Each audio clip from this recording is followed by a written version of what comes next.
Good evening everyone. थोड़ा late हो गया है, माफ़ करिएगा। 7:30 बज गए हैं और आज के लेक्चर में हम लोग रेस्पिरेटरी सिस्टम पढ़ रहे हैं। तो आज स्टार्टिंग होगी रेस्पिरेटरी सिस्टम की। इससे पहले हमने डाइजेस्टिव सिस्टम पढ़ लिया था और सर्कुलेटरी सिस्टम पढ़ लिया था। आज हम रेस्पिरेटरी सिस्टम को स्टार्ट करने वाले हैं। तो अगर आपने सर्कुलेटरी सिस्टम अच्छे से समझा होगा तो नो डाउट आपको रेस्पिरेटरी सिस्टम बहुत अच्छे से समझ आने वाला है, क्योंकि बहुत सारी चीज़ें एकदम लिंक हैं। इसलिए हम स्टार्टिंग में सर्कुलेटरी सिस्टम पढ़ाते हैं। सर्कुलेटरी सिस्टम के बाद हमने डाइजेस्टिव सिस्टम पढ़ाया और आप में से बहुत से लोगों का मैसेज भी आया था कि मैम डाइजेस्टिव सिस्टम एकदम क्रिस्टल क्लियर हो गया है। तो इसी तरीके से रेस्पिरेटरी सिस्टम भी एकदम क्रिस्टल क्लियर हो जाएगा। बस आपको अटेंशन देने की ज़रूरत है और एकदम अच्छे से पढ़ने की ज़रूरत है, ठीक है। तो लास्ट लेक्चर में हमने जो आपको नोट दिया हुआ था पीडीएफ, उसमें ही बचा हुआ है। लाइक हमने रेस्पिरेटरी सिस्टम का इंट्रोडक्शन वहीं पे हमने स्टार्ट कर दिया था, लेकिन हम पढ़ा नहीं पाए थे। तो यहाँ पे हम रेस्पिरेटरी सिस्टम का इंट्रोडक्शन देखेंगे आज। तो इसको ध्यान से और अटेंटिव होके अच्छे से समझने की कोशिश करिएगा। देखिए, यहाँ पे हम लोगों ने ये सारी चीज़ें, वाइटामिन्स वगैरह पढ़ लिया था, डाइजेशन के डिसऑर्डर वगैरह पढ़ लिए थे। रेस्पिरेटरी सिस्टम में सबसे पहली चीज़ यहाँ पे क्या है, व्हाट इज़ रेस्पिरेशन, ठीक है। What is respiration? तो रेस्पिरेशन में 4 स्टेप्स आते हैं। कितने स्टेप्स आते हैं? 4 स्टेप्स आते हैं। पहला क्या है भाई? ब्रीदिंग। अब जैसे बहुत से लोगों को कन्फ्यूज़न होगा कि ब्रीदिंग और रेस्पिरेशन में अंतर क्या है, ठीक है। तो सबसे पहली बात, अभी हम सारी चीज़ें आपको 1 बाय 1 करके एक एक करके समझाने की कोशिश करते हैं। आप एकदम ध्यान से समझने की कोशिश करिएगा। रेस्पिरेशन के अंतर्गत ये सारी प्रोसेस आती हैं: breathing, exchange of gases, transport of gases और सेलुलर रेस्पिरेशन। ये बहुत इंपॉर्टेंट पार्ट है। पूरा समरी यहाँ पे हम इसको समराइज करेंगे। रेस्पिरेशन का मतलब आपको बताएंगे। ब्रीदिंग का मतलब क्या होता है? What is breathing? देखिए, ब्रीदिंग का मतलब बस 2 ही चीज़ होता है, इनहेलेशन और एक्सहेलेशन। इनहेलेशन का मतलब हमने एयर अंदर लिया, ठीक है, जिसको हम इंस्पिरेशन भी कहते हैं। और एक्सहेलेशन का मतलब हमने एयर बाहर निकाला, जिसको हमने एक्सपिरेशन के नाम से भी जानते हैं। तो ब्रीदिंग कंप्राइजेस 2 स्टेप्स। एक तो क्या है? इनहेलेशन है, मतलब हमने सांस अंदर लिया, एटमॉस्फेरिक ऑक्सीजन को या एटमॉस्फेरिक गैसेस को हमने अंदर लिया, जिसमें हमें ऑक्सीजन का कंसंट्रेशन ज़्यादा होगा वहाँ पे, ठीक है। और जब हम अपने अंदर की, अपनी बॉडी की एयर बाहर निकाल रहे हैं, तो इसको हम क्या कहते हैं? एक्सहेलेशन कहते हैं। तो वहाँ पे कार्बन डाइऑक्साइड गैसेस जो है उसका अमाउंट ज़्यादा होता है। हालांकि जो भी एयर हम अंदर ले रहे हैं उसमें बहुत सारी गैसेस हैं, लेकिन हमारे मतलब जो हमारे काम की चीज़ है, यहाँ पे हमें बस ऑक्सीजन और कार्बन डाइऑक्साइड का ही ट्रांसपोर्ट पढ़ना है, ठीक है। तो इतनी चीज़ आप समझिए कि जो ब्रीदिंग है, ब्रीदिंग में इनहेलेशन और एक्सहेलेशन आते हैं। मतलब हमने सांस अंदर लिया, तो सांस अंदर लेने के दौरान जो एयर अंदर आई, तो सबसे पहले हमारे नॉस्ट्रिल से होते हुए, नेजल चैम्बर से होते हुए, ट्रैकिया से होते हुए, ट्रैकिया से होते हुए जो है ना, ये हमारे एल्वियोलाई तक जाएगी। इतनी बात सबको समझ आ रही है? फिर एल्वियोलाई में और पल्मोनरी कैपिलरी में गैसियस एक्सचेंज होगा। तो फिर क्या होगा? फिर कैसे आगे स्टेप बढ़ेगा? फिर कैसे हम एक्सहेल करते हैं, किस तरीके से कार्बन डाइऑक्साइड को बाहर निकालते हैं, वही सारी चीज़ें पढ़नी है। तो देखिए, ब्रीदिंग सबसे पहली चीज़ क्या है? ब्रीदिंग को हम पल्मोनरी वेंटिलेशन के नाम से भी जानते हैं। पल्मोनरी वेंटिलेशन के नाम से भी जानते हैं। और इसमें 2 स्टेप्स आते हैं। एक है इंस्पिरेशन, मतलब एयर अंदर लेना, और एक्सपिरेशन मतलब एयर को बाहर निकालना, ठीक। दूसरा स्टेप है exchange of gases. Exchange of gases में 2 स्टेप आते हैं, 2 जगह गैसेस एक्सचेंज होता है। एक एक्सटर्नल रेस्पिरेशन या पल्मोनरी रेस्पिरेशन कहते हैं, और एक इंटरनल रेस्पिरेशन या टिश्यू रेस्पिरेशन या सिस्टमिक रेस्पिरेशन के नाम से भी जानते हैं। इसको और क्या कहते हैं? सिस्टमिक रेस्पिरेशन के नाम से भी जानते हैं, या टिश्यू रेस्पिरेशन मान लीजिए, ठीक है। अभी हम ये सब 1 बाय 1 डिस्कशन करेंगे, आप बहुत ध्यान से समझिए। फिर गैसेस का ट्रांसपोर्ट होता है, और फाइनल क्या होता है? सेलुलर रेस्पिरेशन होता है। और हमें पता है सेलुलर रेस्पिरेशन में ग्लाइकोलाइसिस, क्रेब्स साइकिल और इलेक्ट्रॉन ट्रांसपोर्ट चेन, ये सब आते हैं। अब हम यहाँ पे आपको एक सिंपल सा डायग्राम बनाते हैं, और आप एकदम अच्छे से समझने की कोशिश करना कि कैसे ये सारी चीज़ें हो रही हैं। देखिए जब हमने सांस लिया, ठीक है, मान लीजिए ये हमारा क्या है, this is what the external layer, ठीक है, एक्सटर्नल लेयर से हमने सांस लिया। ये पैलेट आपको पता है, पैलेट का इंटीरियर पोर्शन जिसको हम हार्ड पैलेट कहते हैं, इसका एक्सटेंशन क्या है, दिस इज व्हाट द, इसका एक्सटेंशन क्या है, ये यहाँ समझना, ठीक है, इसको ज़रा ध्यान से समझने की कोशिश करना। एक्सटर्नल लेयर से नेजल चैम्बर से होते हुए इंटरनल लेयर से होते हुए फिर फाइनली कहाँ आया, फेरिंग्स से होते हुए लैरिंग्स एक कार्टिलेजिनस बॉक्स है, ठीक है, और लैरिंग्स से होते हुए फिर ये ट्रैकिया में आ गया। एयर किस में आया भाई, ट्रैकिया में आया, और ट्रैकिया से होते हुए ट्रैकिया फिर प्राइमरी ब्रोंकाई में डिवाइड हो जाती है और एयर किस में आ जाता है, लंग में आ जाता है। और लंग की यूनिट आप सबको पता है क्या है, this is what the alveoli, ठीक, लंग की यूनिट क्या है, एल्वियोलाई है। तो सबसे पहले जो हमने काम किया वो हमने क्या किया, इसको इस डायग्राम को हम मिटा रहे हैं। सबसे पहले जो हमने एयर लिया, देखना जरा ध्यान से,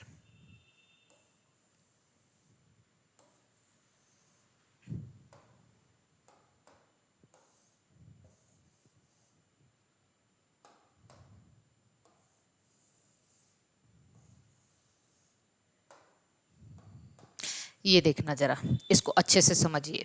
ये क्या है, this is what the alveoli and this is what the tissue, ठीक है, ये है पल्मोनरी कैपिलरी और ये है सिस्टमिक कैपिलरी। और एकदम प्लीज़ बी अटेंटिव और एकदम अच्छे से समझने की कोशिश करना है जो हम बता रहे हैं। अगर आपने रेस्पिरेशन का मतलब समझ लिया तो आपको चीज़ें बहुत आसान लगेंगी, ठीक। ये है हमारा हार्ट, ठीक है, this is what our heart, यहाँ पे भी हम आपको समझा दे रहे हैं। चलिए ठीक है, ये चारों चैम्बर हमारे हो गए, ओके। अब देखना ज़रा, अब क्या होने वाला है, हमने जो एयर लिया फाइनली हमने कहा वो हमारे लंग्स के एल्वियोलाई तक आया। तो ये हमारी एल्वियोलाई है जिसमें ऑक्सीजन ज़्यादा है as compare to carbon dioxide. बात समझ रहे हो ना, ऑक्सीजन ज़्यादा है as compare to carbon dioxide. ये पल्मोनरी कैपिलरी है भाई, तो पल्मोनरी कैपिलरी कहाँ से आ रही है, पल्मोनरी कैपिलरी आप समझिए कि पल्मोनरी कैपिलरी आ कहाँ से रही है। तो आपको पता है कि ये राइट आरिकल है, ये राइट वेंट्रिकल है, लेफ्ट आरिकल है, लेफ्ट वेंट्रिकल है। हम सब जानते हैं कि जो राइट वेंट्रिकल है, राइट वेंट्रिकल से पल्मोनरी ओर्टा निकलती है। कौन सी ओर्टा, पल्मोनरी ओर्टा निकलती है, और ये पल्मोनरी ओर्टा आगे जाके पल्मोनरी आर्टरी में डिवाइड हो जाती है। पल्मोनरी आर्टरी, और इसमें ब्लड कैसा है भाई, इसमें डीऑक्सीजनेटेड ब्लड है, मतलब कार्बन डाइऑक्साइड ज़्यादा है, ऑक्सीजन कम है, और ये जाके फिर आर्टरी पल्मोनरी कैपिलरी में टूट जाती है। कहाँ पे, एल्वियोलाई के लेवल पे ये पल्मोनरी कैपिलरी में टूट जाती है। समझ रहे हो ना आप, एल्वियोलाई के लेवल पे आके ये एल्वियोलाई है, सपोज करो this is what the alveoli, her alveoli की जगह ये पल्मोनरी कैपिलरी में टूट जाएगी, तो this is what the pulmonary capillary. अब हमें पता है कि पल्मोनरी कैपिलरी में क्या ज़्यादा है भाई, कार्बन डाइऑक्साइड ज़्यादा है, ऑक्सीजन कम है, क्योंकि ये पल्मोनरी कैपिलरी है, ये पल्मोनरी आर्टरी मान के चलिए, ठीक है। और ये कहाँ से रहा है, ये आ रहा है राइट वेंट्रिकल से।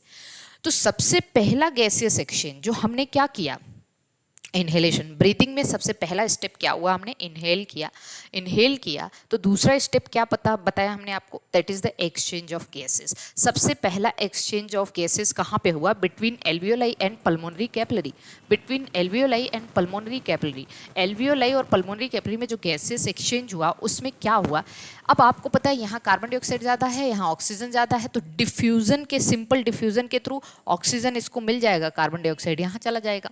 अब ऑक्सीजन इसको मिल गया तो क्या हुआ भाई, ऑक्सीजन इसको मिल गया तो आपको पता है कि अब ये जो ब्लड है, पल्मोनरी कैपिलरी वाला जो ब्लड है, इसकी भी जो एपिथेलियम है सिंपल स्क्वेमस एपिथेलियम है, इसका भी एपिथेलियम सिंपल स्क्वेमस एपिथेलियम है। हमने कहा था जहाँ पे गैसेस एक्सचेंज होता है उनके जनरली एपिथेलियम कैसे होते हैं, सिंपल स्क्वेमस एपिथेलियम होते हैं।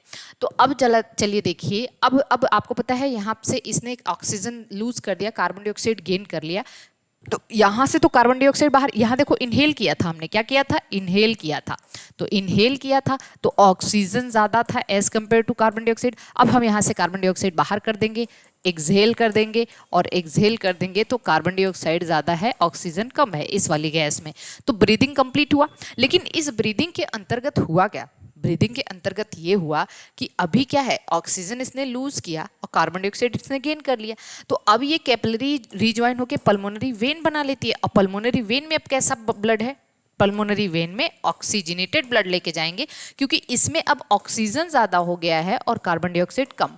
अब ये पल्मोनरी वेन आया यहाँ पे, ठीक है, इसमें खुला किसमें, लेफ्ट आरिकल में खुला। जब ये लेफ्ट आरिकल में खुला तो ये यहाँ से आया, ये कैसा ब्लड है, ऑक्सीजनेटेड, ये ऑक्सीजनेटेड ब्लड। और यहाँ लेफ्ट वेंट्रिकल से कौन सी ओर्टा, सिस्टमिक ओर्टा, कौन सी ओर्टा भाई, सिस्टमिक ओर्टा। और ये सिस्टमिक ओर्टा टिश्यू के लेवल, मतलब पहले सिस्टमिक आर्टरी वगैरह में डिवाइड हो जाएगा और टिश्यू के लेवल पे आके, ये टिश्यू के लेवल पे आके किस में डिवाइड हो गया, सिस्टमिक कैपिलरी। किसमें, सिस्टमिक कैपिलरी। आप बताओ इस सिस्टमिक कैपिलरी में कैसा ब्लड है भाई, ऑक्सीजनेटेड ब्लड है, ऑक्सीजन ज्यादा है, कार्बन डाइऑक्साइड कम है, ऑक्सीजन ज्यादा है, कार्बन डाइऑक्साइड कम है, ठीक है। और टिश्यू के लेवल पे क्या ज्यादा है भाई, टिश्यू के लेवल पे क्या ज्यादा है, टिश्यू मतलब सेल, और सेल्स क्या कर रही हैं, सेलुलर रेस्पायरेशन कर रही हैं। सेल्स के अंदर क्या हो रहा है, सेलुलर रेस्पायरेशन हो रहा है, मतलब वो यही, अब इस लेवल पे तो आपको पता है कि इस यहाँ पे कार्बन डाइऑक्साइड ज्यादा होता है, टिश्यू के लेवल पे कार्बन डाइऑक्साइड ज्यादा है, ऑक्सीजन कम है। क्यों कार्बन डाइऑक्साइड ज्यादा कहाँ से आया अभी बताते हैं। तो यहाँ पे दूसरा एक्सचेंज ऑफ गैसेस होगा, ये अपना ऑक्सीजन लूज कर देंगे और कार्बन डाइऑक्साइड ले लेंगी, कौन, सिस्टमिक कैपिलरी। तो सिस्टमिक कैपिलरी ने ऑक्सीजन लूज किया और कार्बन डाइऑक्साइड ले लिया, तो सिस्टमिक कैपिलरी ने टिश्यूज को क्या दिया, ऑक्सीजनेटेड ऑक्सीजन दिया और क्या ले लिया, कार्बन डाइऑक्साइड ले लिया। तो फिर ये रिज्वाइन होकर सिस्टमिक वेन बनाएंगी, तो सिस्टमिक वेन में कैसा ब्लड होगा, डीऑक्सीजनेटेड ब्लड होगा। और ये वेन जाएंगी कहाँ पे, राइट आरिकल में, inferior vena cava superior vena cava के थ्रू, ठीक। तो देखना इस एक गैसियस एक्सचेंज यहां हुआ, एक गैसियस एक्सचेंज यहां हुआ, इस गैसियस एक्सचेंज को एक्सटर्नल रेस्पायरेशन के नाम से भी जानते हैं, एक्सटर्नल रेस्पायरेशन या पल्मोनरी रेस्पायरेशन या एल्वियोलर रेस्पायरेशन, ठीक है। दूसरा गैसियस एक्सचेंज कहाँ हुआ, दूसरा गैसियस एक्सचेंज हुआ सिस्टमिक रेस्पायरेशन, या फिर सिस्टमिक रेस्पायरेशन को इंटरनल रेस्पायरेशन के नाम से जानते हैं, इंटरनल रेस्पायरेशन के नाम से जानते हैं। और दो जगह गैसियस एक्सचेंज हुआ, और ये पांचवी स्टेप हमने क्या बताई थी, cellular respiration. Cellular respiration tissue के लेवल पे, जब टिश्यू या सेल्स ने ऑक्सीजन पाए तो वो कहाँ, वो ऑक्सीजन को क्या करेंगे, ग्लूकोज को ब्रेक करेंगे, ग्लाइकोलाइसिस करेंगे, क्रेब्स साइकिल करेंगे। तो ग्लाइकोलाइसिस और क्रेब्स साइकिल के दौरान क्या प्रोड्यूस होगा, कार्बन डाइऑक्साइड प्रोड्यूस होता है। तो ये कार्बन डाइऑक्साइड ये इनको दे दिया, ऑक्सीजन ले लिया। तो दो जगह गैसियस एक्सचेंज हुआ। क्या क्या हुआ, देखो सबसे पहले हमने क्या किया, गैसेस को हमने एयर को अंदर लिया तो इनहेलेशन हुआ। स्टेप वाइज अगर हम लिखेंगे तो फर्स्ट प्रोसेस क्या है, इनहेलेशन, मतलब एटमॉस्फेरिक एयर विड्रॉन इनटू एल्वियोलाइज, ठीक। अब इनहेलेशन के दौरान हमने ऑक्सीजन या एटमॉस्फेरिक एयर को अंदर लिया। उसके बाद दूसरा स्टेप क्या हुआ, gaseous exchange between alveoli and pulmonary capillary. Pulmonary capillary और एल्वियोलाई के बीच में गैसेस एक्सचेंज हुआ, तो हम क्या कहेंगे, pulmonary capillary will lose carbon dioxide and gain oxygen, ठीक है। फिर उसके बाद क्या हुआ, ये पल्मोनरी कैपिलरी रिजॉइन होकर वेन बना लेंगे। वेन कहाँ जाएगी, पल्मोनरी वेन लेफ्ट आरिकल में, लेफ्ट आरिकल से लेफ्ट वेंट्रिकल, लेफ्ट वेंट्रिकल से जाएगी किसमें, that is you can say systemic aorta से होते हुए जाएगी बॉडी पार्ट के लेवल पे या टिश्यू लेवल पे, ये सिस्टमिक कैपिलरी में टूट जाएगी। और इसके पास ब्लड कैसा है, ऑक्सीजनेटेड, और टिश्यू के लेवल पे पहले ही क्या हुआ है, कार्बन डाइऑक्साइड ज़्यादा है। तो ये अब दूसरा एक्सचेंज ऑफ गैसेस क्या होगा, दूसरा एक्सचेंज ऑफ गैसेस होगा, that is what you can say exchange of gases between tissue and systemic capillary, between tissue and systemic capillary. तो हम कहेंगे tissue systemic capillary will lose oxygen and gain carbon dioxide, ये oxygen loose कर देगी और carbon dioxide gain कर लेंगे, है ना। फिर उसके बाद क्या हुआ, उसके बाद जो ये सिस्टमिक वेन कैसा ब्लड, डीऑक्सीजनेटेड ब्लड लेके जाएंगे राइट आरिकल में, ठीक है।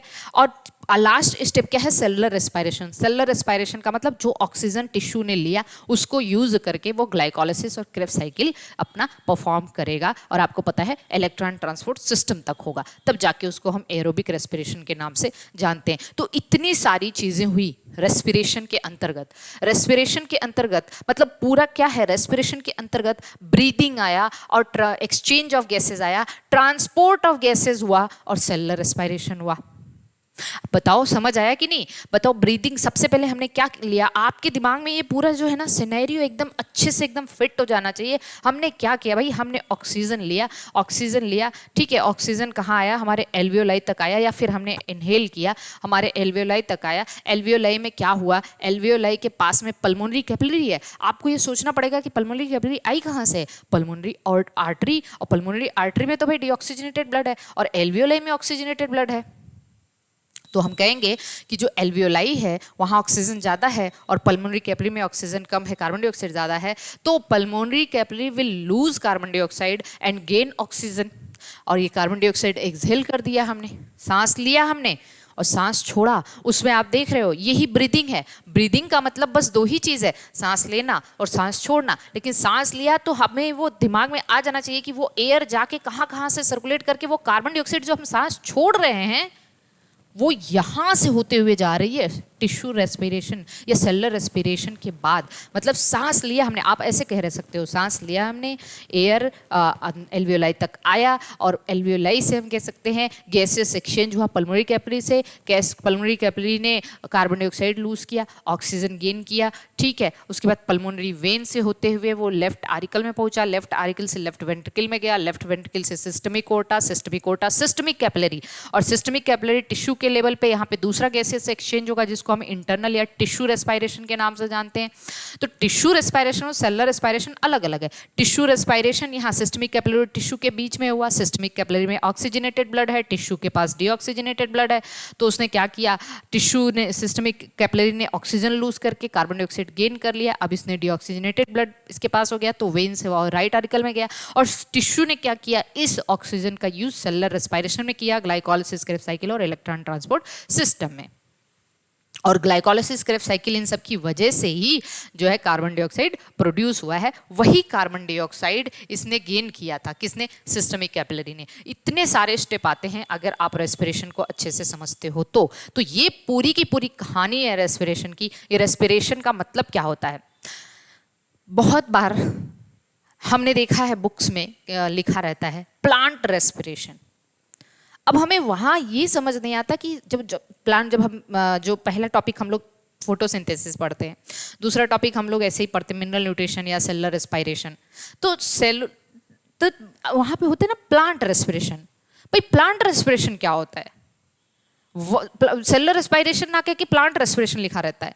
हमें सबसे ज़्यादा गुस्सा इसी बात पे आता है कि प्लांट रेस्पिरेशन का मतलब क्या होता है। क्या वो जो प्लांट रेस्पिरेशन में दिया रहता है वही पढ़ते हैं हम, ग्लाइकोलाइसिस क्रेब्स साइकिल, ये एनिमल में भी हो रहा है, ये तो उसका नाम है सेलुलर रेस्पिरेशन। क्या, सेलुलर रेस्पिरेशन। तो रेस्पिरेशन जो हम लोग पढ़ रहे हैं, रेस्पिरेशन के अंतर्गत आ जाते हैं ब्रीदिंग और exchange of gases, transport of gases and cellular respiration. ये 4 स्टेप आते हैं रेस्पिरेशन के अंतर्गत। इतनी बात समझ आ रहा है। और ये वाली प्रोसेस सेलुलर रेस्पिरेशन वाली प्रोसेस तो भाई प्लांट में भी हो रहा है। सेलुलर रेस्पिरेशन वाली प्रोसेस तो प्लांट में भी हो रहा है। और प्लांट में गैसेस एक्सचेंज के लिए आपको पता है कि स्टोमेटा है, और आप कह सकते हैं कि प्लांट में गैसेस एक्सचेंज के लिए लेंटी सेल्स है, ये सब चीज़ें है ना। तो ये चीज़ है रेस्पिरेशन का मतलब। आई होप कि आपने इसको एकदम अच्छे से समझा होगा। अभी हम एक फ्लो चार्ट बनाते हैं, वो आपको हमारे साथ बनाना पड़ेगा।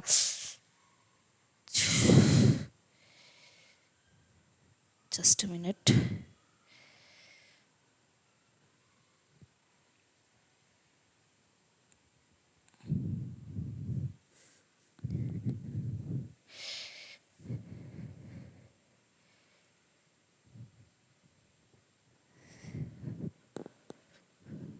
ठीक है, इतनी बात सबको समझ आ रही है।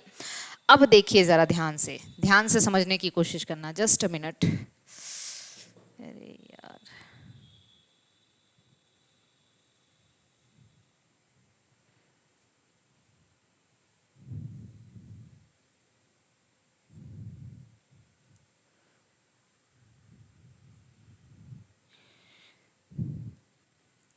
हमने क्या लिखा हुआ है एक बार इसको देखिए।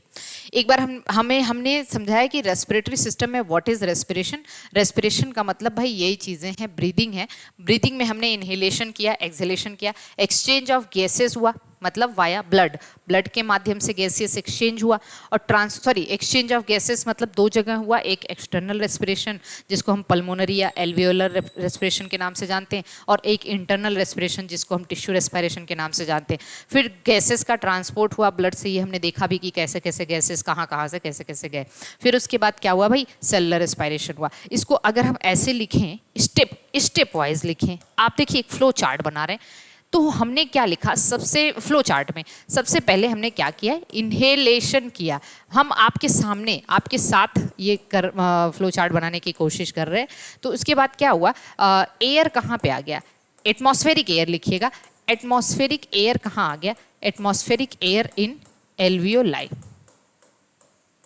आया ना, एल्वियोलाई में आ गया एटमॉस्फेरिक एयर। इसके बाद क्या हुआ, इसके बाद क्या हुआ, सबसे पहले हुआ ये एक्सचेंज ऑफ गैसेस, किसके किसके बीच हुआ, आपको एकदम अच्छे से समझना होगा। Exchange of gases between pulmonary capillary and alveoli, है ना। ये प्रोसेस हुई, स्टेप वाइज बता रहे हैं आपको। Exchange of gases between pulmonary capillary and alveoli. तो क्या हुआ, हमने लिखा ये क्या है, this is also known as external respiration. इसको हम एक्सटर्नल रेस्पिरेशन या एल्वियोलर रेस्पिरेशन या पल्मोनरी रेस्पिरेशन के नाम जानते हैं। देखिए पल्मोनरी रेस्पिरेशन अलग है, पल्मोनरी वेंटिलेशन अलग है। पल्मोनरी वेंटिलेशन का मतलब ब्रीदिंग को ही पल्मोनरी वेंटिलेशन कहते हैं, ठीक है। चलिए अब यहाँ पे क्या हुआ, पल्मोनरी कैपिलरी क्या कर रही है, will lose what, carbon dioxide and gain oxygen. क्या इसने ऑक्सीजन गेन कर लिया, है ना। एकदम पहला एक्सचेंज ऑफ गैसेस तो यही हुआ। अब पल्मोनरी कैपिलरी ने रिजॉइन करके क्या बनाया, पल्मोनरी। अब देखो, अब ये है oxygenated blood via pulmonary vein comes into left auricle, और लेफ्ट आरिकल से ये फिर कहाँ आ जाएगी, फ्रॉम लेफ्ट आरिकल से फिर कहाँ आएगी, फ्रॉम लेफ्ट आरिकल से ये आ जाएगी इनटू लेफ्ट वेंट्रिकल, और लेफ्ट वेंट्रिकल से ये सिस्टमिक ओर्टा से होते हुए ये सिस्टमिक कैपिलरी किस में टूट जाएगी, सिस्टमिक कैपिलरी, ठीक है, सिस्टमिक कैपिलरी। अब हमें पता है ये सिस्टमिक कैपिलरी में टूट गई, एकदम सीधे टूटे फूटे लैंग्वेज में बता रहे हैं आपको। फिर उसके बाद क्या होगा, फिर उसके बाद होगा दूसरा गैसियस एक्सचेंज। ये देखो ये सब ट्रांसपोर्ट ऑफ गैसेस ही तो है ना, ये सब क्या है, ट्रांसपोर्ट ऑफ गैसेस हैं। अब दूसरा गैसियस एक्सचेंज कहाँ होगा, अब क्या होगा, सिस्टमिक कैपिलरी विल लूज, या हम ऐसे लिखें, एक्सचेंज ऑफ गैसेस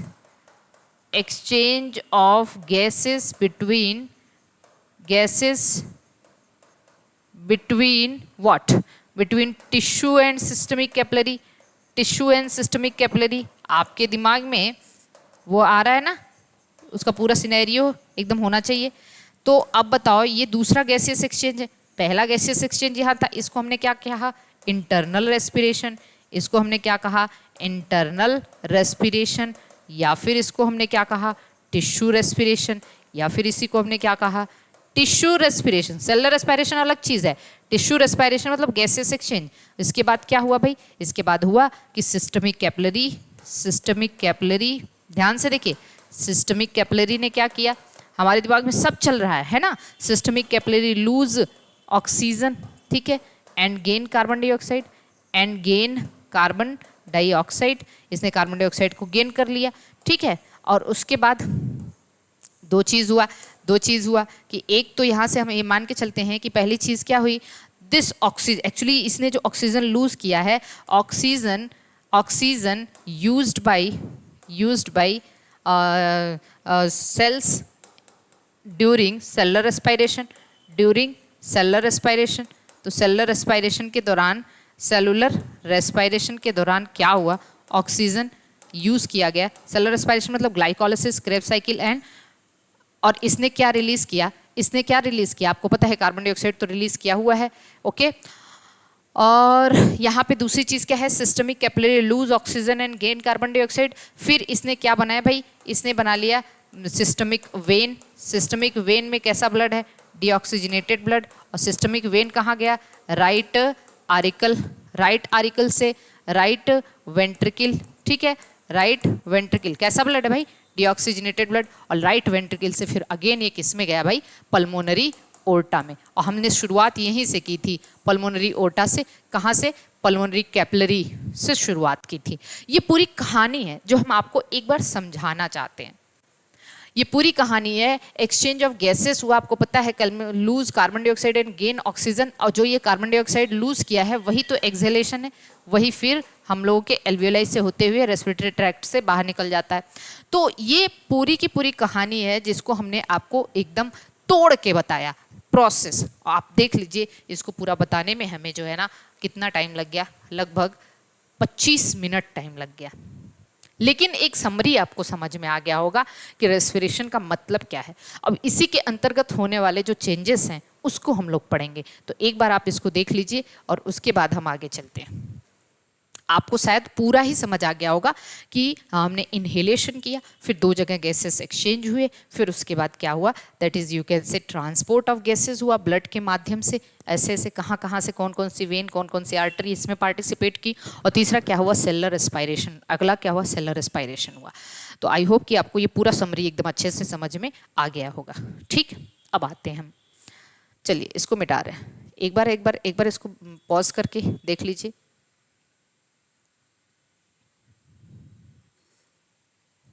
चलिए देखिए, अब आप इसको बना लीजिएगा। यहाँ पे सीधे सीधे लिखा हुआ है evolution of respiratory system. Respiratory system, जैसे हमने डाइजेस्टिव सिस्टम का इवोल्यूशन पढ़ा, वैसे ही हम रेस्पिरेटरी सिस्टम का भी इवोल्यूशन पढ़ने वाले हैं। इवोल्यूशन ऑफ रेस्पिरेटरी सिस्टम में आपको पता है कि protozoa, porifera, coelenterata, ctenophora, platyhelminthes, aschelminthes, इन सब में जो कोई भी स्पेशलाइज्ड रेस्पिरेटरी ऑर्गन नहीं है। यहाँ पे गैसेस एक्सचेंज जो होता है वो जनरल बॉडी सरफेसेस से होता है। किससे, जनरल बॉडी सरफेस से होता है। कहीं जो स्पेशलाइज्ड रेस्पिरेटरी ऑर्गन की अगर शुरुआत हुई तो एनिलिडा। एनिलिडा में आपको पता है कि अर्थवर्म में हमने देखा था क्यूटेनियस रेस्पिरेशन होता है। क्यूटेनियस रेस्पिरेशन का मतलब via skin, via moist skin, via moist skin, जो इनका मॉइस्ट सरफेस होता है बॉडी का, उससे गैसेस एक्सचेंज होता है। और क्यूटेनियस रेस्पिरेशन एक और जगह होता है, फ्रॉग के अंदर। फ्रॉग जब हिबरनेशन के दौरान होता है, मतलब जब वो एक तरीके से हम कह सकते हैं फ्रॉग जब डॉर्मेंसी स्टेज में होता है, तो उस समय वो बस और बस क्यूटेनियस रेस्पिरेशन ही करता है। दूसरा है ब्रांकियल, मतलब गिल्स से भी रेस्पिरेशन होता है, किसमें, जो एक्वेटिक एनेलिडा होते हैं। ठीक है, इसके बाद आपको पता है आर्थ्रोपोडा में कुछ रेस्पिरेटरी ऑर्गन कौन कौन से, ये हमने आपको पढ़ाया था। आर्थ्रोपोडा में ट्रैकियल सिस्टम है भाई, गिल्स है, ठीक है, बुक गिल्स है, बुक लंग है। हमने कहा था इंसेक्ट में ट्रैकियल सिस्टम पढ़ाया था हमने, स्पाइरेकल फिर ट्रैकियल सिस्टम। ठीक है, ये सारी चीज़ें आपको पता होनी चाहिए। ट्रैकियोल्स, ओके, ये सारी चीज़ें हमने आपको बताई हैं। और यहाँ पे जो कार्टिलेजिनस रिंग लाइक स्ट्रक्चर होते हैं उसको इंटीमा कहते हैं। ठीक, तो ट्रैकियल सिस्टम कहाँ है, इंसेक्ट में है। गिल्स किस में है, क्रस्टेशियंस में। क्रस्टेशियंस में आप बताइए, प्रॉन पढ़ाया हमने, आप हमें बताएंगे कि प्रॉन में कितने पेयर गिल हैं। फटाफट बताइए, प्रॉन में कितने पेयर गिल हैं, कितने पेयर गिल हैं, जल्दी से बताएंगे। और सारे के सारे नाम बताएंगे, आप सारे गिल्स के नाम बताएंगे कि कितने हैं। उसके बाद आते हैं बुक गिल्स की बात करें तो एरेक्नीडा में बुक गिल्स हैं। एरेक्नीडा में कौन आते हैं भाई, आप बताओ, एरेक्नीडा की कुछ खास बात हमें बताओ। सबसे पहला क्वेश्चन, एरेक्नीडा में कौन कौन आते हैं, तो पहला क्वेश्चन हम बता देते हैं, इसमें स्कॉर्पियन आते हैं, और इसमें स्कॉर्पियन आते हैं, इसमें टर्माइट्स आते हैं, ठीक है, इसमें जो है ना टिक्स आते हैं, ठीक है, और इसमें स्पाइडर आते हैं। ठीक, ये बता दिया हमने, चलो ठीक है। अब हमें दूसरा क्वेश्चन हमें ये पूछना है कि इसमें कितने पेयर लेग्स होते हैं, कितने पेयर लेग्स होते हैं, जल्दी से बताना है आपको। तीसरा हमें ये बताना है कि स्कॉर्पियन, तो स्कॉर्पियन के बारे में बताया हमने आपको कि इनमें जो क्या कहते हैं एक्सक्रीटरी ऑर्गन है वो क्या है। एरेक्नीडा में एक्सक्रीटरी ऑर्गन क्या होता है, फटाफट बताएंगे। ठीक, एरेक्नीडा में एक्सक्रीटरी ऑर्गन क्या होता है। तीसरा क्वेश्चन आप हमें बताएंगे, स्कॉर्पियन में ठीक है।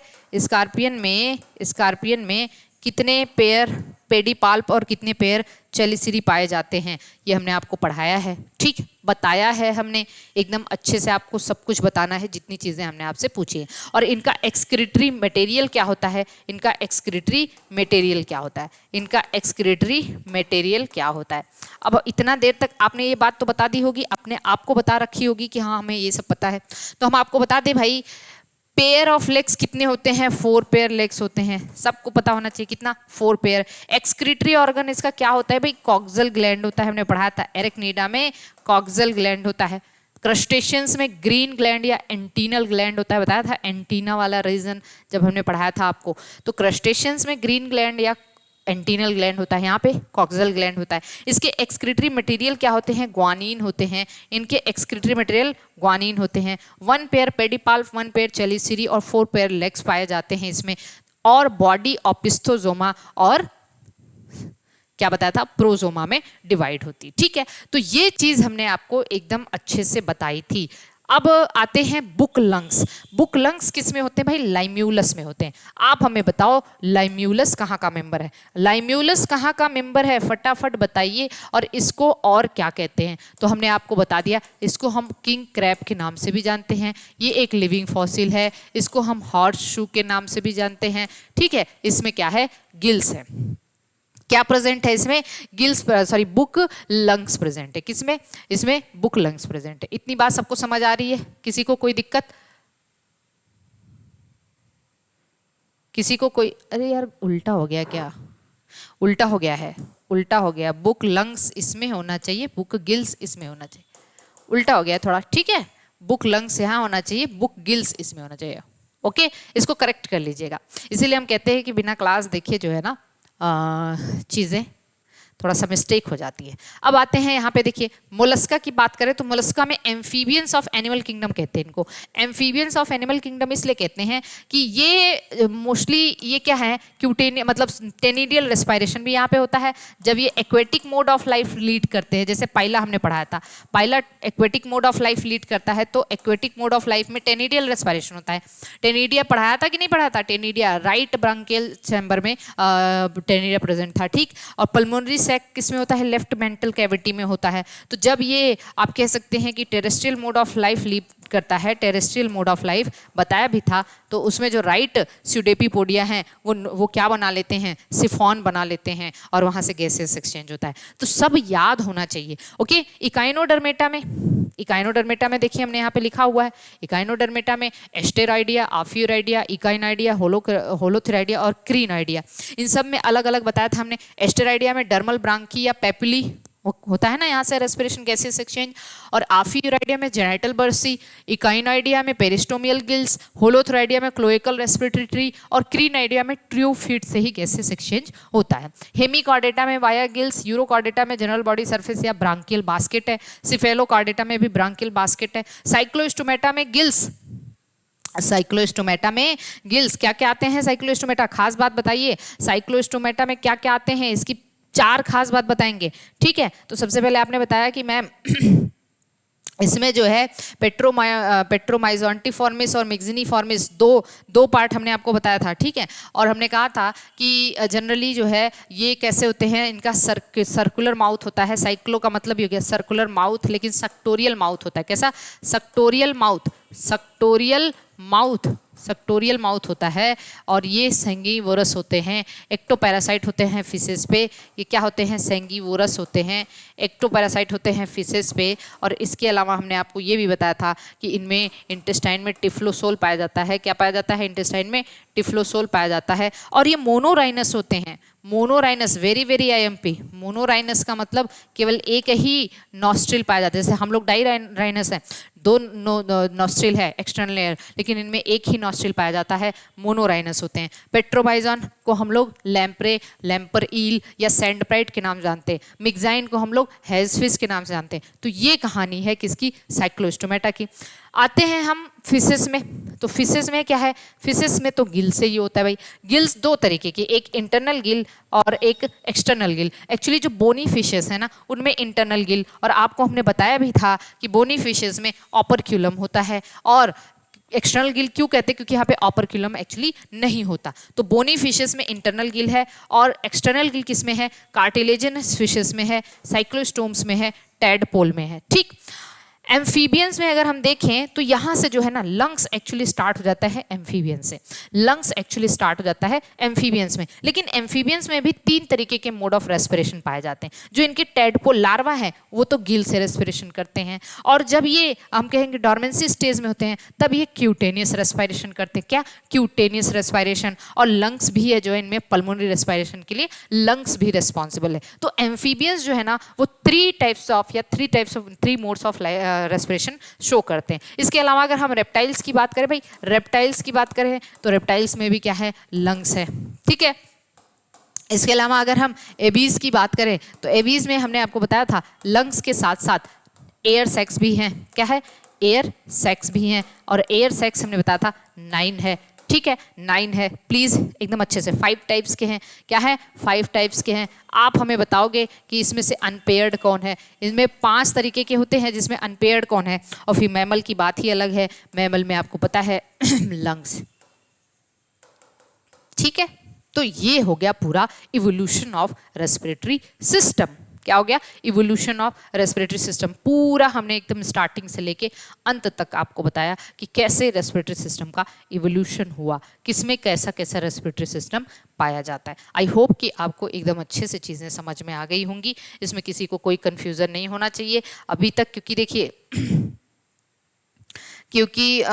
अभी जितनी भी चीज़ें हमने आपको बताई हैं पूरा कॉन्सेप्ट के साथ, और बहुत सी ऐसी चीज़ें आएंगी जो हम लोगों ने एनिमल उसमें पढ़ा हुआ है, किंगडम में पढ़ा हुआ है, और यहाँ से कनेक्ट हो जाएंगे। ठीक है, तो चलिए देखिए अब आते हैं हम आज के लेक्चर पे। आज के लेक्चर मतलब आज का जो PDF हमने आपको दिया था उसको देखते हैं। ध्यान से समझते हैं, ध्यान से समझिए। चलिए देखिए, सबसे पहले human respiration. Human respiration, okay. Human respiration में 3 पार्ट आते हैं। पहला क्या है? Respiratory tract. दूसरा क्या है? लंग्स। और तीसरा क्या है? डायफ्राम। रेस्पिरेटरी ट्रैक्ट, लंग्स और डायफ्राम। रेस्पिरेटरी ट्रैक्ट, लंग्स और डायफ्राम, ये 3 चीज आपको अच्छे से समझना है। हमारे पूरे रेस्पिरेटरी सिस्टम में ये 3 चीज़ हमें समझना है, रेस्पिरेटरी ट्रैक्ट, लंग्स के बारे में और डायफ्राम के बारे में। एक्चुअली रेस्पिरेटरी ट्रैक्ट कहाँ से स्टार्ट होता है? From external layer and and in terminal ब्रांकियोल्स।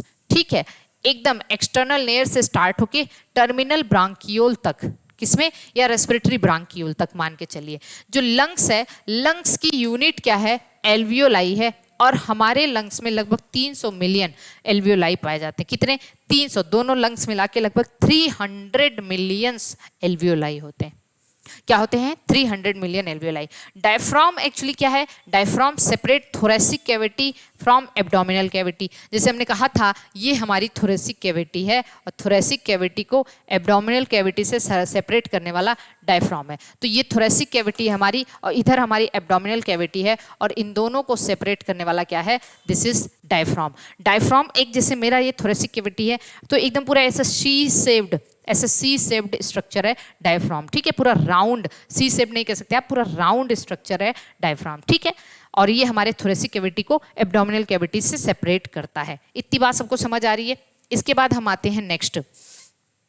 ध्यान से समझिए, ध्यान से समझना है। जो रेस्पिरेटरी ट्रैक्ट है, रेस्पिरेटरी ट्रैक्ट में कहाँ से स्टार्ट होके कहाँ तक जाता है? ये एक्सटर्नल लेयर, फिर खुलता किस में है? Nasal chamber. फिर ये किस में खुलता है? इंटरनल लेयर में। फिर ये किस में खुलता है? नेजोफेरिंग्स में। नेजोफेरिंग्स फिर लैरिंग्स, लैरिंग्स फिर ट्रेकिया, ट्रेकिया फिर ब्रोंकाई, ब्रोंकाई फिर ब्रोंक्यूल्स, ब्रोंक्यूल्स फिर रेस्पिरेटरी डक्ट, और फाइनल यूनिट क्या है? That is alveoli. ये पूरा का पूरा हमारा एक रेस्पिरेटरी सिस्टम का पाथवे है। हमने जो सांस लिया वो एक्सटर्नल लेयर से होते हुए nasal chamber, internal layer, nasopharynx, लैरिंग्स, trachea, bronchi, bronchioles और रेस्पिरेटरी डक्ट से होते हुए एल्वियोलाई, फाइनल एल्वियोलाई में आना है। और एल्वियोलाई की जगह से ही क्या होने वाला है, गैसियस एक्सचेंज होने जा रहा है। क्या होने जा रहा है, गैसियस एक्सचेंज। अब चलिए ध्यान से समझना, ध्यान से समझना। अभी हम ये लैरिंग्स को बाद में डिस्कशन करेंगे। सबसे पहले हमने सांस लिया, सांस लिया तो कहाँ आया, एक्सटर्नल लेयर।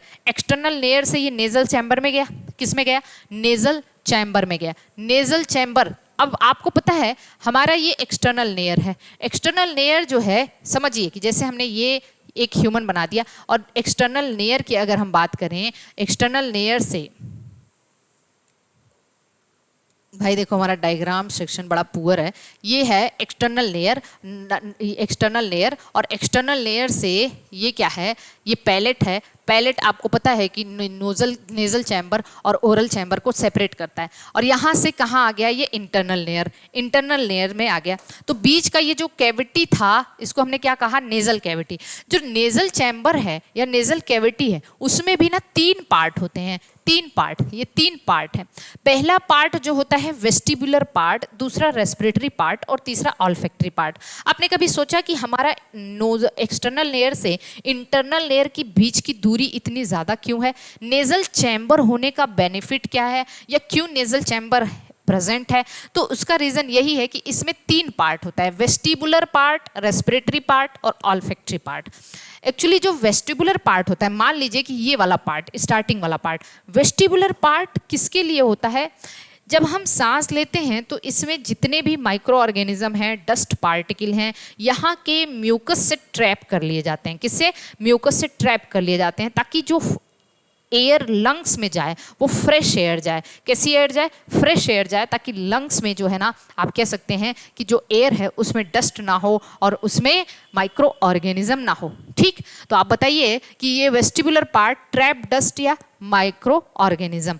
दूसरा क्या है? Respiratory chamber. मान लीजिए दूसरा चैम्बर क्या है? Respiratory chamber. रेस्पिरेटरी चैम्बर का काम है this act as air conditioner. Actually इसमें बहुत ज़्यादा ब्लड सप्लाई होती है, और ये एयर कंडीशनर की तरह, एसी लिखा हुआ है, एयर कंडीशनर की तरह काम क्यों करता है? क्योंकि देखिए, कभी जैसे हम कहीं कभी अचानक से आपके कहीं आग के पास हो और अचानक से आपने एकदम गर्म हवा इनहेल कर लिया, या आप लू चल रही है या बहुत तेज़ धूप है बाहर, आपने गर्म हवा इनहेल कर लिया, तो क्या अगर वो गर्म हवा डायरेक्ट हमारे एल्वियोलाई में जाएगी तो हमारी एल्वियोलाई को डैमेज नहीं कर देगी? बिल्कुल कर देगी, क्योंकि वो हवा एक्चुअली में हमारे बॉडी टेम्परेचर तक आनी चाहिए। वो इतनी हॉट एयर है कि उसको बॉडी टेम्परेचर तक लाने का काम कौन करता है? यही that is the respiratory part. ये रेस्पिरेटरी पार्ट जो है उस एयर के जो हीट है उसको एब्जॉर्ब कर लेता है। क्या कर लेता है? एब्जॉर्ब कर लेता है। इसमें बहुत सारी ब्लड कैपिलरीज होती हैं, ठीक है। तो जो एयर एक्चुअली एल्वियोलाई तक जाएगी वो नॉर्मल बॉडी टेम्परेचर पे जाएगी। और मान लीजिए कभी हम बाहर बहुत ठंड है, बहुत कोल्ड है, कोहरा पड़ रहा है, बाहर ठंडी बहुत ज़्यादा है, और हम जाते हैं तो इतनी ठंडी ठंडी हवा इनहेल कर लेते हैं। अब वो बॉडी टेम्परेचर से तो बहुत ठंडा है, बहुत नीचे है वो एयर।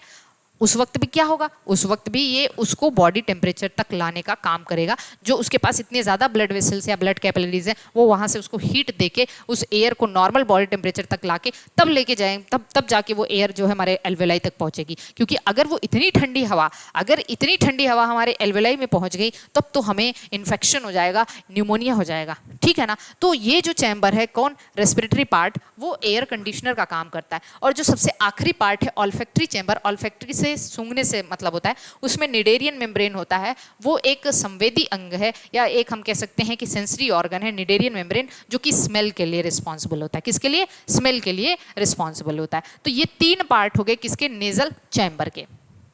इंटरनल लेयर आपको पता है, इंटरनल लेयर के बारे में हमने आपको डाइजेशन में भी पढ़ाया था। और उसके बाद हम आते हैं इंटरनल लेयर से फिर किस में आएगा? एयर फेरिंग्स में आएगा। फेरिंग्स कॉमन पासेज है, या हमने कहा था कॉमन पाथवे है, किसके लिए? एयर के लिए और फूड के लिए और साउंड के लिए, मतलब इक्विलिब्रियम के लिए भी हमने बताया था। यूस्टेचियन ट्यूब का जो है वो यहीं पे खुलता है, किसमें? इंटरनल जो है नेजोफेरिंग्स में। किसमें? नेजोफेरिंग्स में। अब आते हैं हम किसमें? लैरिंग्स के बारे में बात समझते हैं। लैरिंग्स क्या है, इसको जरा ध्यान से देखते हैं। लैरिंग्स ये है साउंड बॉक्स, वॉइस बॉक्स। इसको हम किस नाम से जानते हैं? वॉइस बॉक्स या साउंड बॉक्स के नाम से जानते हैं। और ये लगभग एक पूरा ही कंप्लीट कार्टिलेजिनस बॉक्स है। कैसा है? कार्टिलेजिनस बॉक्स है। कैसा है? कार्टिलेजिनस बॉक्स, मतलब ये टोटली कार्टिलेजिस का बना होता है। हमने आपको एनिमल टिश्यू पढ़ाते टाइम भी बताया था कि लैरिंग्स जो है वो टोटली कार्टिलेजिस के बने होते हैं और इसमें लगभग 9 कार्टिलेजिस होते हैं। जो सबसे बड़ा कार्टिलेज है थायराइड कार्टिलेज, फिर cricoid cartilage, arytenoid cartilage, corniculate cartilage, cuneiform और एपिग्लॉटिस। तो देखिए 3 ऐसे हैं जो पेयर्ड हैं, 3 अनपेयर्ड हैं। ये नाम जब तक याद ना हो मूव मत करना आप यहां से। नाम जब तक याद ना हो और ये बात ना याद हो कि कौन सबसे बड़ी है और उसके बाद कौन अनपेयर्ड है कौन पेयर्ड है, आपको याद होना चाहिए कि क्रिकॉइड कार्टिलेज, थायराइड कार्टिलेज और जो एपिग्लॉटिस है ये 3 जो हैं अनपेयर्ड है। बाकी एरेटिनॉइड कार्टिलेज, क्यूनिफॉर्म और कॉर्निकुलेट जो है ये कैसे हैं? पेयर्ड है। ये देखिए ये टोटल सब के सब हाइलाइन कार्टिलेज का एग्जाम्पल है। वेरी आईएमपी, ऑलरेडी हमने एनिमल टिश्यू में आपको पढ़ाया कि ये सब के सब हाइलाइन कार्टिलेज के एग्जाम्पल हैं, एक्सेप्ट दिस वन जो एपिग्लॉटिस है ये इलास्टिक कार्टिलेज का एग्जाम्पल है। किसका भाई? Elastic cartilage. क्या ये हमने आपको नहीं बताया था? एपिग्लॉटिस किसका है? इलास्टिक कार्टिलेज का एग्जाम्पल है। एकदम अच्छे से हमने आपको समझाया था इसके बारे में एनिमल टिश्यू पढ़ाते टाइम। ठीक, चलिए नेक्स्ट। अब अगर हम इसका डायग्राम देखें तो देख लेना, एक छोटा सा जो वॉइस बॉक्स है उसको हमने बनाया हुआ है। यहाँ पे छोटा सा वॉइस बॉक्स हमने बनाया हुआ है। ये पूरा का पूरा जो आपको दिख रहा है लगभग आई शेप्ड स्ट्रक्चर होता है। इससे ये पूरा क्या है? This is thyroid cartilage. सबसे बड़ा जो होता है थायराइड कार्टिलेज। ठीक है, सबसे बड़ा जो है ये थायराइड कार्टिलेज है और इसी की जो ओपनिंग है इसी को हम ग्लॉटिस कहते हैं। एक्चुअली हम कहते हैं ओपनिंग ट्रैकिया की ओपनिंग को ग्लॉटिस कहते हैं, लेकिन ट्रैकिया के ऊपर लैरिंग्स है। भाई देखो ट्रैकिया ऐसे स्टार्ट है, इसके ऊपर एक छोटा सा वॉइस बॉक्स है लैरिंग्स और इसी की ओपनिंग क्या है? This is glottis. क्या है? ग्लॉटिस। ग्लॉटिस एक्चुअली लैरिंग्स या थायराइड कार्टिलेज की ओपनिंग होती है। अब इसके बाद देखना यहाँ पे एक छोटा सा इसमें ऐसे क्रिकॉइड कार्टिलेज है। फिर ये जो हमने यहाँ बनाया है 2, दिस इज एरिटेनाइड कार्टिलेज। इसके ऊपर 2 ऐसे कार्टिलेज दिख रहे हैं कॉर्निक्यूलेट, और ये ऊपर जो कार्टिलेज दिख रहा है ये है क्यूनिफॉर्म। ठीक है, तो इस तरीके से आपको पता है। और यहाँ से फिर आप देख रहे हैं कि यहाँ नीचे से एक ऐसा कार्टिलेज एकदम ढक्कन के जैसे कार्टिलेज बाहर ऐसे पड़ा हुआ है जो कि एक हाईलाइन ये कैसा है? इलास्टिक कार्टिलेज, जिसको हम एपिग्लॉटिस के नाम से जानते हैं। और ये एपिग्लॉटिस का काम क्या है? स्वेलोइंग के दौरान फूड एयर पाइप में ना आ जाए, ट्रैकिया में ना आ जाए, इसके लिए ये ग्लॉटिस को ढक देते हैं स्वेलोइंग के दौरान। ठीक, इतनी बात सबको समझ आ रही है। एक small nodule like cartilage of, एक छोटी सी जो एरिटेनाइज्ड कार्टिलेज है ना, इसी से जुड़ा एक छोटा सा नोड्यूल लाइक कार्टिलेज होता है जिसको हम कार्टिलेज ऑफ सेंटोर्नी कहते हैं। कार्टिलेज ऑफ सेंटोर्नी कहते हैं। ठीक है, वेरी आईएमपी। ठीक, अटैच टू द एरिटेनाइड कार्टिलेज। किससे जुड़ा होता है? एरिटेनाइड। तो डक्ट ऑफ, अब आप हमें बताएंगे what is duct of Santorini. Duct of Santorini क्या है? डक्ट ऑफ सेंटोर्नी क्या है? और कार्टिलेज ऑफ सेंटोर्नी तो हमने बता दिया। व्हाट इज डक्ट ऑफ सेंटोर्नी, ये हमारा क्वेश्चन है। क्या है? क्वेश्चन है। हमारा जो थायराइड कार्टिलेज होता है उसी का जो मिड पोर्शन होता है, थायराइड कार्टिलेज का जो एकदम बीचों बीच पोर्शन होता है वो थोड़ा प्रोमिनेंट होता है, उभरा हुआ होता है। उसका आउट ग्रोथ को हम एडम्स एप्पल के नाम से जानते हैं। किसके? Adam's apple. देखो, outgrowth of thyroid cartilage is known as Adam's apple. Actually this is more prominent in male. ये मेल में आपने देखा होगा, यहाँ पे ये जो है एडम्स एप्पल ज्यादा प्रोमिनेंट होता है ना।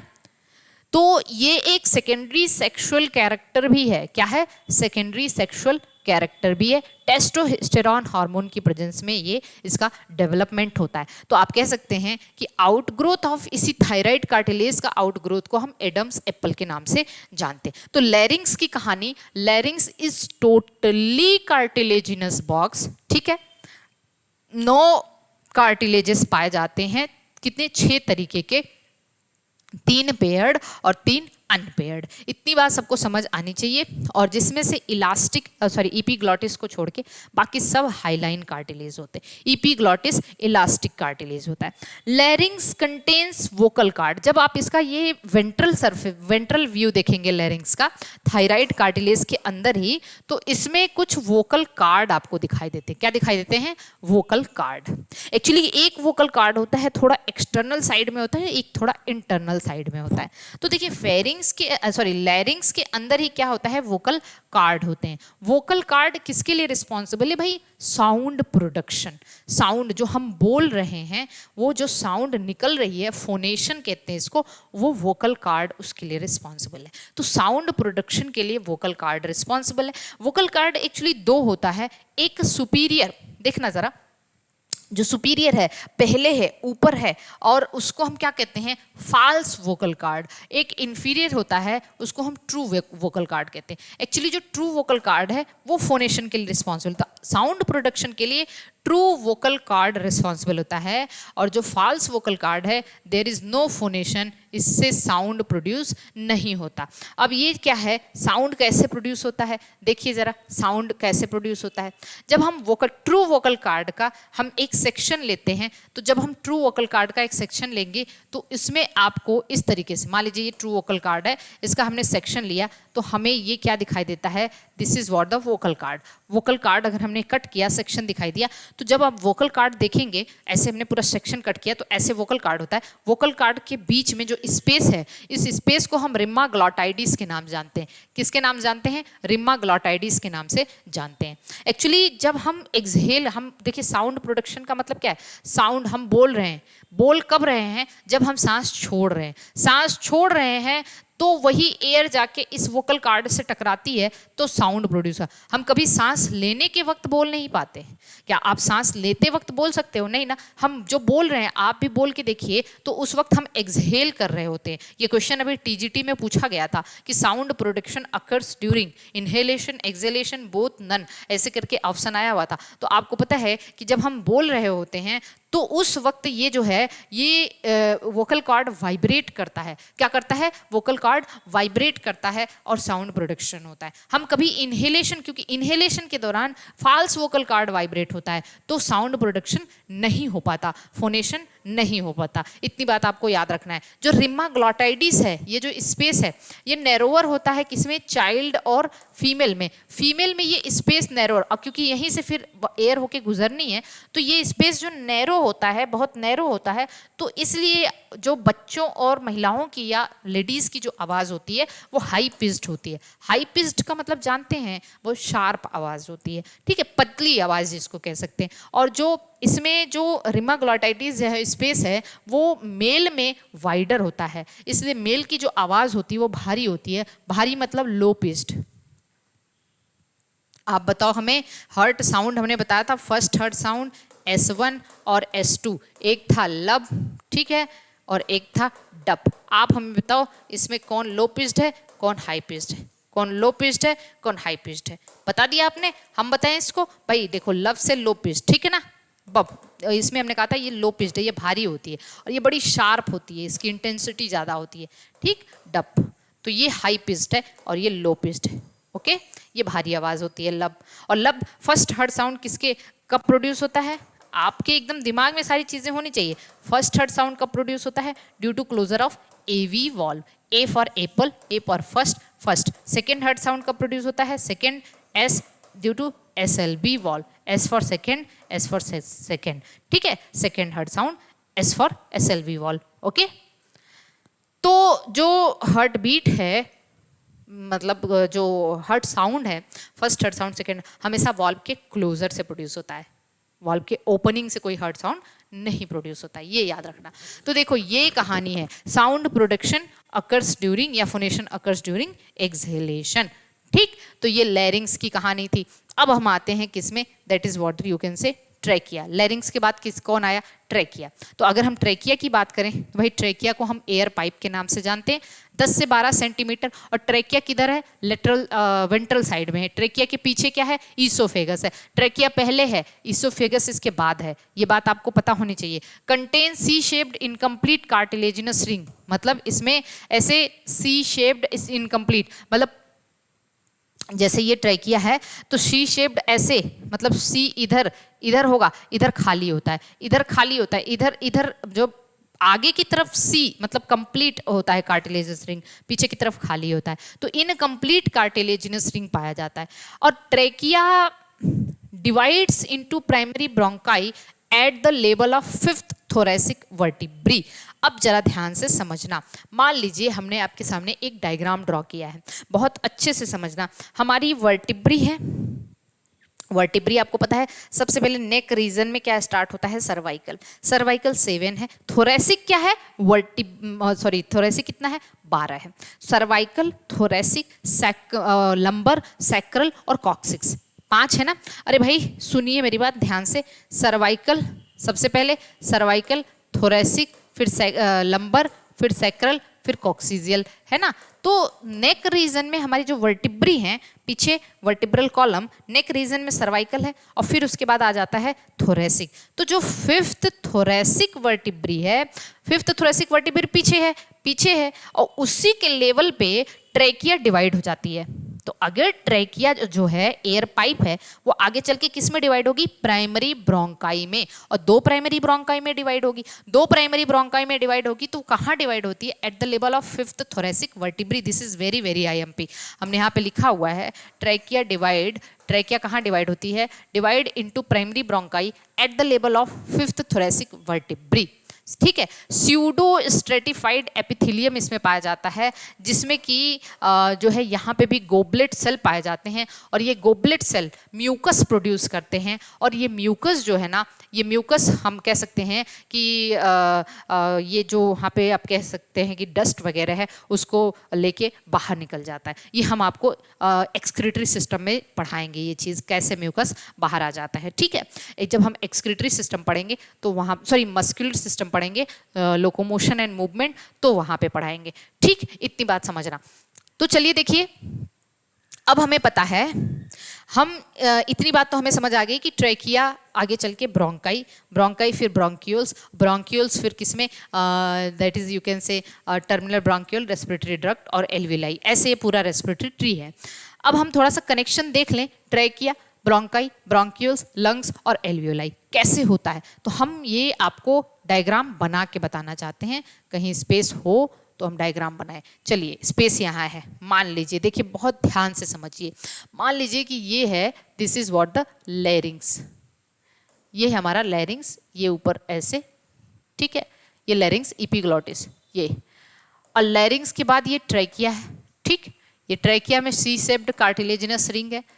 ट्रेकिया नीचे आ रहा है, नीचे जा रहा है ट्रेकिया, और ट्रेकिया नीचे जा रहा है। हमारे फिफ्थ थोरेसिक वर्टिब्री के लेवल पे ये ट्रेकिया डिवाइड हो जाता है, किसमें डिवाइड हो गया बताइए? Primary bronchi. किसमें? Primary bronchi. ये राइट प्राइमरी ब्रोंकस, ये लेफ्ट प्राइमरी। हमारे पास कितने प्राइमरी ब्रोंकाई हैं? 2, right primary bronchus, left primary bronchus. अब आपको पता है कि ये है हमारा, this is what our lungs, suppose this is what our lungs, ऐसे। अब देखना, इन दोनों लंग में हमारे पास 2 लंग है, ये राइट लंग, ठीक, और ये लेफ्ट लंग। अब ये सारी कहानी को ध्यान से समझना, सारी कहानी ध्यान समझना। जो राइट लंग है इसमें ये 3 लोब्ड होता है, 1 2 3, और जो लेफ्ट लंग है वो 2 लोब्ड होता है, 1 2, ठीक। राइट लंग अपर या सुपीरियर, मिडिल, इंफीरियर, और ये सुपीरियर इंफीरियर। इसमें 2 फिशर हैं, एक हॉरिजेंटल और एक ऑब्लिक, लिखते रहना राइट लेफ्ट करके। हॉरिजेंटल फिशर, ऑब्लिक फिशर, इस वजह से ये 3 लोब का है। इसमें केवल एक ही ऑब्लिक फिशर है, इसलिए 2 लोब का है। रैबिट का लंग हमने आपको बताया था कि रैबिट का जो राइट लंग है वो 4 चैम्बर्ड होता है या 4 लोब्ड होता है, और लेफ्ट दो ही होता है। ये क्वेश्चन पूछा जाता है तो आपको याद रखना है रैबिट का भी, ठीक है। दूसरी चीज अब आते हैं कि जब ट्रैकिया, यहाँ ये लैरिंग्स है, ये वाला क्या है, लैरिंग्स है, ये है लैरिंग्स, ओके, ये है ट्रैकिया। ट्रैकिया डिवाइड किस में हुआ, right primary bronchus, right primary bronchus, ठीक है, और ये लेफ्ट प्राइमरी ब्रोंकस। तो हमारे पास ब्रोंकस, प्राइमरी ब्रोंकस कितने भाई, हमारे पास प्राइमरी ब्रोंकस 2 हैं। अब ये प्राइमरी ब्रोंकस किस में जाके डिवाइड होगा, सेकेंडरी ब्रोंकाई में। सेकेंडरी ब्रोंकाई में डिवाइड होगा तो देखना जरा, 1 secondary bronchi, 2 secondary bronchi, 3 secondary bronchi. ये 3 सेकेंडरी ब्रोंकाई में डिवाइड हो जाता है राइट वाला, राइट प्राइमरी ब्रोंकस, ठीक। फिर आगे चल के 3 सेकेंडरी ब्रोंकस में डिवाइड हो जाता है, किसमें, ब्रोंकाई। और लेफ्ट वाला क्योंकि 2 ही लोब है तो इसमें 2 सेकेंडरी ब्रोंकाई में डिवाइड होता है, किसमें, 2 सेकेंडरी ब्रोंकाई। तो हमारे पास कुल मिला के 2 प्राइमरी ब्रोंकाई हैं लेकिन 5 सेकेंडरी ब्रोंकाई हैं। कितने, 5 सेकेंडरी ब्रोंकाई हैं, ठीक। इसके बाद ये आगे चल के टर्सरी ब्रोंकाई में डिवाइड हो जाता है, टर्सरी ब्रोंकाई में। तो इसमें लगभग 8 से 10 टर्सरी ब्रोंकाई होते हैं, इसमें 6 टर्सरी ब्रोंकाई होता है। तो स्पेसिफिक जो है, एक ट्रैकिया, 2 प्राइमरी ब्रोंकस और 5 सेकेंडरी ब्रोंकस, ये स्पेसिफिक है। फिर अब इसी रेस्पिरेटरी ट्री को, अब आपको पता है कि हमारा जो राइट लंग है, लंग जो है, राइट लंग के बारे में देखें तो ये 3 लोब्ड है, ठीक है, और 2 फिशर्स होते हैं इसमें। ये 2 लोब्ड है, एक ही फिशर होता है, ये थोड़ा हल्का होता है, इसमें कार्डियक नॉच पाया जाता है, ये थोड़ा हल्का होता है, ये थोड़ा सा भारी होता है, ठीक है, ये थोड़ा छोटा भी होता है, ये थोड़ा बिगर होता है। इतनी बात आपको समझ आनी चाहिए। अब यहाँ तक कहानी आपको समझ आ रही है एकदम स्टेप बाय स्टेप अच्छे से, ठीक है। आइए देखिए, नेक्स्ट देखते हैं। ये कहानी थी, हमने कहाँ पर बनाया हुआ है, ये बनाया हुआ है ताकि आप समझ भी सको अच्छे से। क्या हो रहा है भाई, ठीक है, इधर देखना, ये कहानी है। अब हमें पता है कि जो हमारा लंग है वो भी, जितने भी हमारे विसरल ऑर्गन्स होते हैं जनरली डबल लेयर्ड से सराउंडेड होते हैं। तो लंग की जो लेयर होती है उसको हम प्लूरल मेम्ब्रेन के नाम से जानते हैं, किसके, प्लूरा के नाम से जानते हैं। आउटर पैराइटल प्लूरा और इनर विसरल प्लूरा, ठीक है, इनर वाली जो है वो विसरल प्लूरा है, और दोनों के बीच में जो जगह है उसको प्लूरल स्पेस कहेंगे, उसमें प्लूरल फ्लूइड होता है जो कि 2 मेम्ब्रेन के बीच फ्रिक्शन को रिड्यूस करता है, या हम कह देते हैं शॉक एब्जॉर्बेंट है। कभी अगर इस फ्लूइड का अमाउंट बढ़ जाता है, फ्लूइड का अमाउंट किसी इन्फेक्शन की वजह से फ्लूइड का अमाउंट बढ़ जाता है, तो प्लूरल एफ्यूजन, प्लूरल क्या नाम है इसका, प्लूरिसिटी के नाम से जानते हैं, प्लूरिसिटी के नाम से जानते हैं इसको, प्लूरिसिटी के नाम से जानते हैं। और इसको हम प्लूरल डिफ्यूजन, क्या कहते थे इसको हम, या प्लूरल एफ्यूजन डिसऑर्डर के नाम से जानते हैं। और इसमें सांस लेने में डिफिकल्टी होने लगती है, जिसको डिस्पनिया कह देते हैं। डिस्पनिया का मतलब होता है पेनफुल ब्रीदिंग, डिस्पनिया का मतलब पेनफुल ब्रीदिंग, ठीक है। इतनी बात आपको अच्छे से समझ आए। निमोनिया वगैरह के केस में यहाँ पे फ्लूइड जो है बढ़ जाता है। चलिए आगे आइए, इसको देखिए,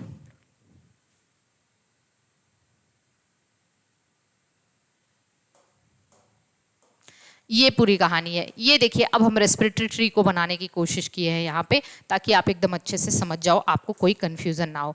यहाँ पे ध्यान से समझना है भाई, ये लैरिंग्स है, ठीक है। नॉस्ट्रिल से लेके हम लैरिंग्स तक आ जाते हैं, नॉस्ट्रिल से लेके लैरिंग्स, और ये इपीग्लॉटिस है, ठीक है। ये क्या है, इपीग्लॉटिस है, और इपीग्लॉटिस ये लैरिंग्स है ना, ये क्या है, लैरिंग्स फिर कार्टिलेजिनस, मतलब ये ट्रैकिया फिर आके राइट ब्रोंकस और लेफ्ट ब्रोंकस, प्राइमरी ब्रोंकाई फिर सेकेंडरी ब्रोंकाई फिर टर्सरी ब्रोंकाई फिर, ठीक है, टर्सरी ब्रोंकाई फिर किस में चेंज हुआ, ब्रांक्यूल्स में, ब्रांक्यूल्स फिर टर्मिनल ब्रांकियोल, जैसे जैसे नीचे आते जा रहे हैं ट्यूब पतली होती जा रही है, फिर रेस्पिरेटरी ब्रांकियोल, यहाँ तक क्लियर।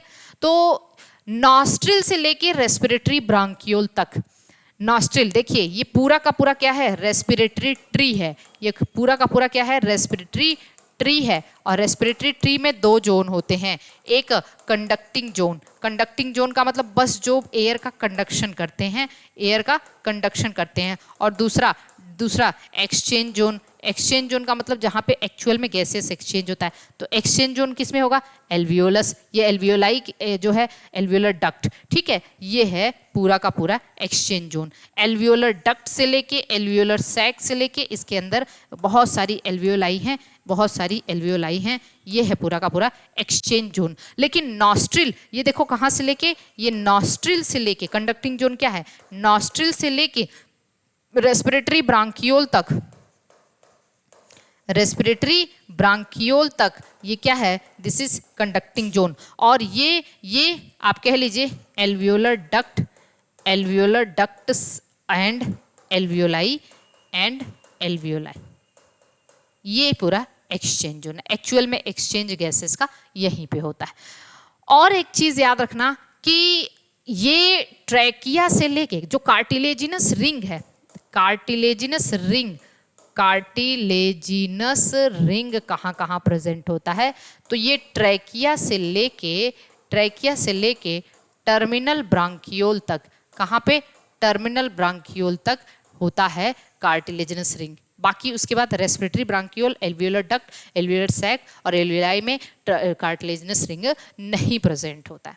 आई होप कि आपको ये रेस्पिरेटरी ट्री एकदम अच्छे से समझ आ गया होगा, एक एक चीज समझ आ गया होगा। External near, nasal chamber, लैरिंग्स, cartilaginous box है, ट्रैकिया, ठीक है, primary bronchi, secondary bronchi, lungs के बारे में पूरा respiratory tree, what is the conducting zone, what is the exchange zone. Exchange मतलब जहाँ पे एक्चुअल में गैसेस का एक्सचेंज होता है। तो इसको एक बार करिए, फिर आगे चलते हैं। भाई तुम लोग कहाँ आ जाते हो।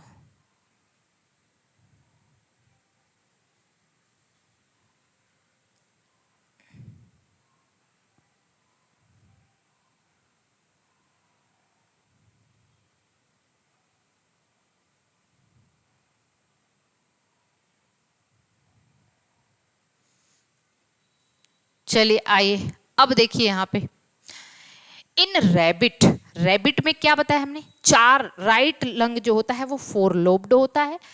4 लोब्ड में अगर मान लीजिए रैबिट का लंग बना दीजिए तो 4 लोब होते हैं, just for the ease of understanding and nothing else, बस हमने 4 लोब बना दिया रैबिट के लंग में। एक क्या है जरा ध्यान से देखना, राइट एंटीरियर लोब है, राइट पोस्टीरियर लोब है, और उसके बाद ये है एंटीरियर एजाइगस और ये पोस्टीरियर एजाइगस। देखो यहाँ पे लिखा हुआ है राइट एंटीरियर लोब ये वाला, right posterior lobe, anterior azygos, posterior azygos. तो याद रखना, आपसे पूछा जा सकता है एंटीरियर एजाइगस किसका पार्ट है, रैबिट के किस लोब, किस लंग का, दोनों का, एक का, किसका है, तो ये आपको याद होना चाहिए। फिर जो लेफ्ट लंग है वो 2 ही लोब होता है, right left anterior lobe and left posterior lobe, left anterior lobe, left posterior lobe, ये आपको एकदम अच्छे से याद रखना है। ठीक, चलिए अब आइए रेस्पिरेटरी मेम्ब्रेन के बारे में बात करते हैं, जहाँ पे एक्चुअली में गैसियस एक्सचेंज होता है।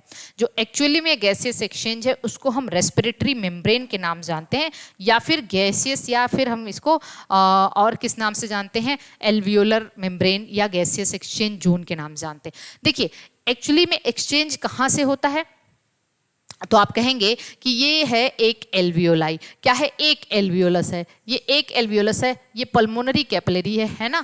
आपको पता है कि एल्वियोलस की जो वॉल है वो सिंपल स्क्वेमस एपिथेलियल टिश्यू से बना है।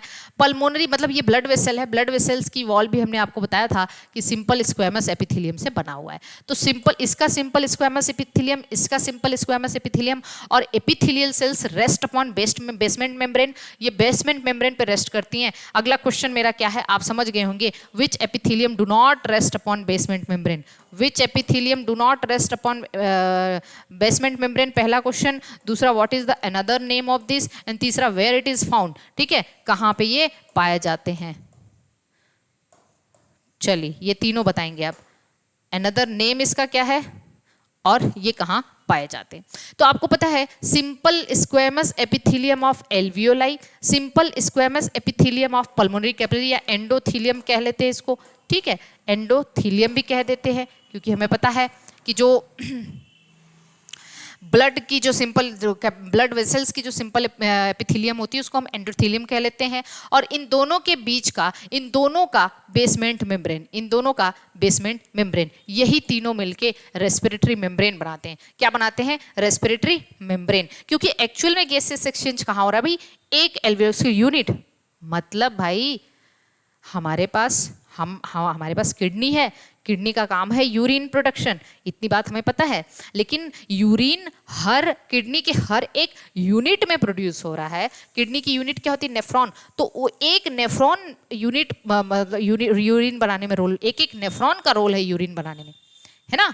तो इसी तरीके से हमारा गैसेस एक्सचेंज हमारे लंग्स में हो रहा है। तो लंग्स की यूनिट एल्वियोलाई, हर एक एल्वियोलाई के लेवल पे गैसेस एक्सचेंज होगा, हर एक एल्वियोलाई के लेवल पे गैसेस एक्सचेंज होगा। तो हमने एक एल्वियोलाई बाहर निकाला, एक एल्वियोलस बाहर निकाला। जैसे हमारे नर्वस सिस्टम का यूनिट है न्यूरॉन, और न्यूरॉन, हर एक न्यूरॉन जो है वो नर्व इंपल्स को कंडक्ट करने में रोल प्ले करता है। तो इसी तरीके से यहाँ पे एक एल्वियोलाई है, एक एल्वियोलाई के लेवल पे पल्मोनरी कैपिलरी है। आपको पता है इस पल्मोनरी कैपिलरी यहाँ पे क्या है, ये एयर तो आ रही है बाहर से जिसमें ऑक्सीजन ज़्यादा है, कार्बन डाइऑक्साइड कम है, और ये आ रही है राइट वेंट्रिकल से पल्मोनरी ओर्टा तो पल्मोनरी आर्टरी में टूटा, पल्मोनरी आर्टरी, पल्मोनरी कैपिलरी। तो ये कार्बन डाइऑक्साइड इसमें ज़्यादा है एज कंपेयर टू ऑक्सीजन। तो आप कह लीजिए कि यहाँ पे हुआ गैसेस एक्सचेंज, और यही बनाते हैं respiratory membrane. I hope it is clear to all of you. Okay, चलिए एक एल्वियोलाई के स्ट्रक्चर को जरा समझते हैं। स्ट्रक्चर ऑफ एन एल्वियोलाई, एक एल्वियोलाई का स्ट्रक्चर समझते हैं। यहाँ से क्वेश्चन आया हुआ है, बताते हैं आपको अभी। एक एल्वियोलाई का स्ट्रक्चर अगर हम देखें, मान लीजिए एक एल्वियोलाई, ठीक। अब एल्वियोलाई हमें पता है सिंपल स्क्वेमस एपिथेलियल टिश्यू से बना हुआ है। किससे? Simple squamous epithelium. क्योंकि हमने कहा था जहाँ पे डिफ्यूजन होना है, जहाँ पे गैसेस एक्सचेंज होना है, जहाँ पे फिल्ट्रेशन होना है, वहाँ पे सबसे पतली cell, tiles like cell, that is the flat cell, that is the tessellated cell, that is the pavement epithelium इसको कहते हैं, सबसे पतली होती है स्क्वेमस एपिथेलियम, ठीक। तो ये है। अब ये जो वॉल ऑफ एल्वियोलाई है, ठीक, इसमें पोर्स प्रेजेंट होते हैं, बीच बीच में पोर्स प्रेजेंट होते हैं। इस पोर्स को हम कुहने पोर कहते हैं। क्या कहते हैं? Pore of कुहने। और इसी से गैसेस एक्सचेंज होता है। यहीं से क्या होता है? इसी पोर से गैसेस एक्सचेंज होता है, ठीक। अब इसकी जो स्क्वेमस एपिथेलियम है, इसमें दो तरीके की सेल्स पाई जाती हैं। इसमें दो तरीके की सेल्स पाई जाती हैं। पहली सेल तो ये है टाइप 1 एल्वियोलर सेल, जो प्रीडोमिनेंट है, मतलब टाइप 1, ऐसे फिर से हम बना रहे हैं, टाइप 1 जो प्रीडोमिनेंट। लेकिन टाइप 2 कहीं कहीं बीच में होती है, बीच बीच में टाइप 2 थोड़ी बड़ी ऐसे देखने पता चल जाए कि टाइप 2 हो तुम, ठीक। देखना जरा, ये ऐसी बात हो गई कि जब हम आपको टेस्टिस का मतलब सेमिनिफेरस ट्यूब्यूल का हम आपको बताएंगे, वहाँ पे जर्माइनल एपिथेलियम पढ़ाएंगे, तो वहाँ पे जर्म सेल्स और बीच बीच में लंबी सेल्स होती है जिसको सर्टोलाई सेल कहते हैं, सर्टोलाई सेल या सर्टोली सेल, जो कि नरिशमेंट प्रोवाइड करते हैं। तो हम वहाँ पे इसी तरीके से यहाँ पे भी दो तरीके की सेल है। एक तो प्रीडोमिनेंट होते हैं, जो प्राइमरी टाइप 1 प्रीडोमिनेंट होते हैं। टाइप 1 स्क्वेमस एपिथेलियम प्रीडोमिनेंट होते हैं, जिसको एल्वियोलर सेल कहते हैं। लेकिन जो टाइप 2 एल्वियोलर सेल है उसको सेप्टल सेल कहते हैं, बीच में बड़ी बड़ी सेल्स है, स्कैटर्ड इन बिटवीन टाइप 1। अब इनका काम क्या है? इनका काम ये है, दे सिक्रीट सरफेक्टेंट। ये कुछ लिपिड से सिक्रीट करते हैं, फॉस्फोलिपिड्स। सरफेक्टेंट एक्चुअली क्या होते हैं? फॉस्फोलिपिड। ये फॉस्फोलिपिड्स सिक्रीट करते हैं। फॉस्फोलिपिड में उसका नाम भी है लेसिथिन, सॉरी, लेसिथिन। अब फॉस्फोलिपिड क्या है? एम्फीपैथिक नेचर का होता है, एक हेड टेल बताया था, याद होना चाहिए। नहीं याद है तो जाके फिर वो बढ़िया से पढ़िए। तो ये सरफेक्टेंट रिलीज करते हैं, और सरफेक्टेंट का काम होता है सरफेस टेंशन को रिड्यूस करना। ये सरफेस टेंशन को रिड्यूस करते हैं। अब फिर अभी समझिए, और सरफेस टेंशन को रिड्यूस करके prevent alveoli from collapse, alveoli को कोलैप्स होने से बचाते हैं। तो सर्फेक्टेंट एक्चुअली क्या होते हैं, सरफेस टेंशन को रिड्यूस करते हैं। कभी आपने सोचा है, आप सब ने फिजिक्स पढ़ा होगा कभी ना कभी, तो आपने कभी सरफेस टेंशन के बारे में भी पढ़ा होगा। What does it mean, what is surface tension actually? अगर इसे अच्छे से समझना हो, हम आपको ये छोटा सा यहाँ पे समझिए, सरफेस टेंशन का मतलब क्या होता है। सरफेस पे लगने वाला टेंशन, सरफेस पे लगने वाला टेंशन या सरफेस पे प्रोड्यूस होने वाला टेंशन या क्रिएट होने वाला, सरफेस टेंशन हमेशा हमेशा एयर और वाटर के इंटरफेस पे लगता है, एयर और वाटर के इंटरफेस पे लगता है। जैसे मान लीजिए कि ये वाटर है और ये एयर है, यहां हमेशा एक टेंशन होगा, यहां हमेशा एक टेंशन होगा जिसको हम सरफेस टेंशन के नाम से जानते हैं, सरफेस। अब जैसे मान लीजिए ये हमारी एल्वियोलाई है, इसको बहुत अच्छे से समझिए, ऐसे बना दे रहे हैं, ये हमारी एल्वियोलाई है, ठीक। पानी भरा है इसमें, भाई फ्लूइड तो है ना, alveolar fluid, whatever the fluid is, blood वगैरह जो कुछ भी है, यहाँ पे फ्लूइड हम मान के चलते, सॉरी फ्लूइड मान के चलते। तो यहाँ फ्लूइड है, वाटर है, सपोज करिए वाटर वाटर वाटर वाटर, इसको हम समझा रहे हैं, अच्छे से समझ लीजिए, ठीक है। ये तो सरफेस टेंशन क्या है पता ही नहीं है, ये वाटर है। अब चलिए देखिए जरा ध्यान से, कहीं तो ऐसा है एल्वियोलाई का कोई तो ऐसा पार्ट होगा जहाँ पे वाटर खत्म है, वाटर नहीं है, कहाँ, उसका सरफेस, इस पे वाटर यहाँ। अभी इसके आगे क्या है, इसके आगे इसका डक्ट है, एल्वियोलर डक्ट, जहाँ पे एयर है, बस है ना, ठीक है। जस्ट समझने की कोशिश करिए। आपको पता है लाइक मतलब जो वाटर है, ये वाटर है ना, तो ये वाला वाटर मॉलिक्यूल मान लीजिए, ये वाले वाटर मॉलिक्यूल को लिया, तो वाटर का वाटर से अट्रैक्शन होता है, एक फोर्स नीचे की तरफ लगा, इसको इक्वलाइज करने के लिए इधर भी वाटर है, इसको इक्वलाइज कर दिया, मतलब नीचे की तरफ वाटर खींच रहा है उसको अगला वाटर, तो ऊपर की तरफ भी वाटर है, उस फोर्स को इक्वलाइज कर दिया, इसको इधर खींच रहा है, ये इधर अट्रैक्शन है, इधर भी इक्वलाइज कर, तो ये तो साम्यावस्था में है, इसमें कोई दिक्कत नहीं है। इसी तरीके से इधर है, इधर खींच रहा है, इधर खींच रहा है, इधर बैलेंस कर रहा है, नीचे वॉल है, यहाँ पे कोई दिक्कत नहीं। लेकिन जो इसका सरफेस है, इंटरफेस है, वहाँ पे कुछ दिक्कत है। दिक्कत क्या है, मान लीजिए यही ये सरफेस वाला वाटर जो है, इसने इधर ये वाटर इसको अट्रैक्ट कर रहा है, तो इसको इक्वलाइज कर दे रहा है ये वाला वाटर, इधर से अपोजिट फोर्स लगा के। लेकिन जब इधर वाला वाटर इसको खींच रहा है, ठीक है, खींच रहा है ना, अब ये खींच रहा है और इधर एक टेंशन है भाई, इधर क्या है, ऊपर की तरफ एक टेंशन है, उसको इक्वलाइज करने के लिए यहाँ वाटर नहीं है, या ऊपर वाटर है क्या, जो सरफेस की लेयर है वाटर की, वहां पे ऊपर नीचे की तरफ एक टेंशन है, नीचे की तरफ वो खींच रहा है, मतलब ऊपर की तरफ से एक टेंशन है ना। अब होता क्या है कि ऐसे तो एल्वियोलाई कोलैप्स हो जाएगी, कोलैप्स हो जाएगी कि नहीं, हो जाएगी बिल्कुल, नीचे की तरफ ऐसे खींच रहे हैं वो तो कोलैप्स हो जाएगी। अब इसी को इक्वलाइज करने के लिए ये जो squamous epithelium second type 2 cells होती हैं, सेप्टल सेल्स, वो क्या सिक्रीट करती हैं, लेसिथिन, फॉस्फोलिपिड। और फॉस्फोलिपिड मतलब एक तरीके का साल्ट है, ये बाइल सॉल्ट पढ़ाते टाइम भी बताया था, इसके पास एक हेड है एक टेल है, तो ये आके इससे बाइंड कर जाते हैं, पोलर हेड से ऐसे बाइंड कर जाते हैं। लो भाई बाइंड कर गए, तुम्हें जो इधर से खींच रहा है ना, हमारी तरफ से बराबर कर दो, ठीक है, ये पोलर हेड, तो जो नीचे की तरफ है टेंशन ऐसे इसको खींच रहा था, ये इसको इक्वलाइज कर दिया। तो यही काम है सरफेस टेंशन को रिड्यूस करने का, सरफेक्टेंट इसको हम कहते हैं, क्या कहते हैं, सरफेक्टेंट कहते हैं, एल्वियोलाई को कोलैप्स होने से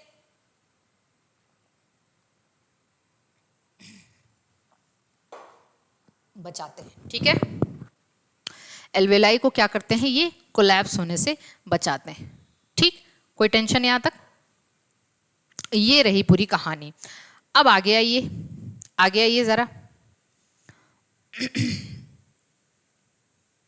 respiratory system and breathing mechanism पढ़ते हैं। अब हमें पूरा आउटलाइन एकदम अच्छे से समझ आ गया, अब हमें ब्रीदिंग मैकेनिज्म पढ़ना है कि कैसे एक्चुअली हम इनहेल करते हैं, कैसे एक्सहेल करते हैं, सांस लेने के दौरान क्या होता है, सांस छोड़ने के दौरान क्या होता है, ठीक है। तो सबसे पहले हमें एक बात अच्छे से समझ आनी चाहिए कि हमारा जो लंग्स है, ह्यूमन का जो लंग होता है, हमारा लंग संकन लंग है। संकन का मतलब लंग्स में कोई मसल नहीं होती, हमारे लंग्स में कोई मसल नहीं है।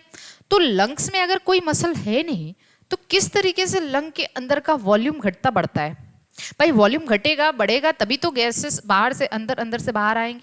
भाई वॉल्यूम घटेगा, प्रेशर बढ़ेगा, अंदर प्रेशर बढ़ेगा, बाहर प्रेशर कम होगा, तो बाहर मतलब बाहर से अंदर एयर आएगी, इनहेलेशन हो पाएगा। वॉल्यूम बढ़ेगा तो प्रेशर घटेगा, अंदर प्रेशर घटेगा और बाहर का ज़्यादा है तो आप एयर अंदर आएगी। ठीक है, वॉल्यूम बढ़ेगा तो प्रेशर क्या होगा? घटेगा। अरे सॉरी, वॉल्यूम घटेगा तो प्रेशर बढ़ेगा, अंदर प्रेशर बढ़ेगा, बाहर के कंपेरिजन तो एयर बाहर जाएगी।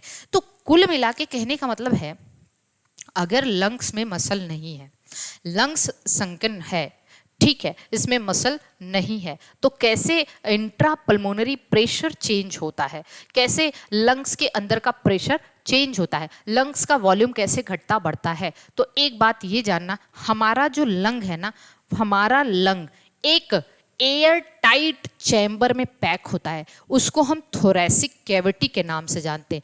जो हमारा लंग्स है, मान लीजिए this is our lung, this is our lung, ठीक है, दिस इज आवर लंग, और ये जो हमारा लंग है वो एक एयर टाइट चैम्बर में पैक है।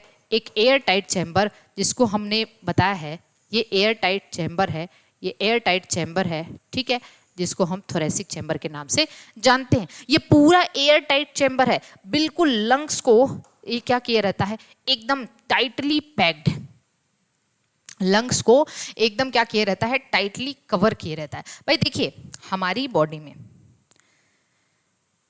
जैसे क्या होता है, आपने गांव में देखा होगा, जब सब्जियां उगाते हैं या फिर आप कह लीजिए कि हाँ मतलब खेती करने के दौरान, सब्जियां उगाने के दौरान आपने देखा होगा कि उसको किसी चीज़ से मतलब तार वगैरह हुआ, वायर हुआ, या लकड़ियों से उनको आसपास ऐसे घेर दिया जाता है ताकि वो प्रोटेक्टेड रहे, है ना।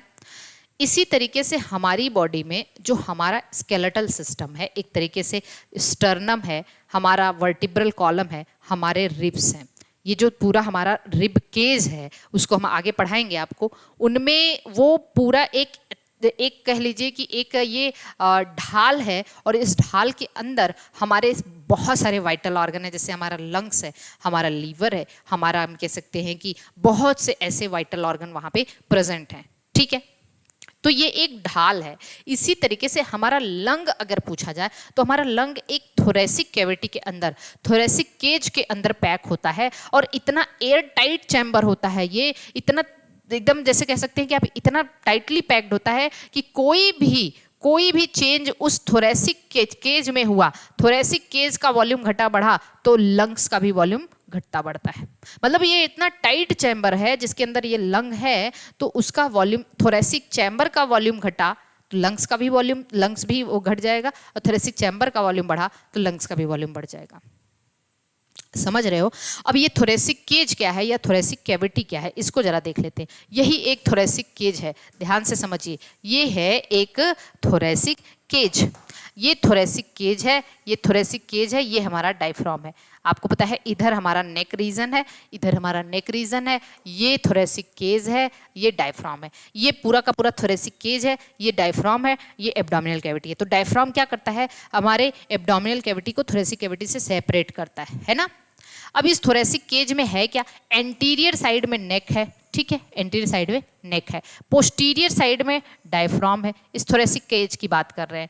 अब देखो इसी थोरेसिक केज में डॉर्सल पीछे की तरफ वर्टिब्रल कॉलम है, भाई एकदम अच्छे से समझो, इसी थोरेसिक केज में पीछे की तरफ वर्टिब्रल कॉलम है, तो पीछे की तरफ मतलब डॉर्सली क्या है, वर्टिब्रल कॉलम, आगे की तरफ स्टर्नम है, हमारी चेस्ट बोन या ब्रेस्ट बोन है, तो वेंट्रल साइड में स्टर्नम है, डॉर्सल साइड में वर्टिब्रल कॉलम है, पोस्टीरियर साइड में डायफ्राम है, एंटीरियर साइड में नेक है। और आपको पता है कि वर्टिब्रल कॉलम से हमारी रिब्स अराइज होती हैं, रिब्स हमारे वर्टिब्रल थोरेसिक वर्टिब्री से रिब्स होते हुए इस तरीके से स्टर्नम से आके जुड़ती हैं, रिब्स थोरेसिक वर्टिब्री से होते हुए स्टर्नम से आके जुड़ती हैं। तो इस तरीके से हमारी रिब्स की पोजीशन कहाँ है, डॉर्सोलैटरल वेंट्रल, है ना।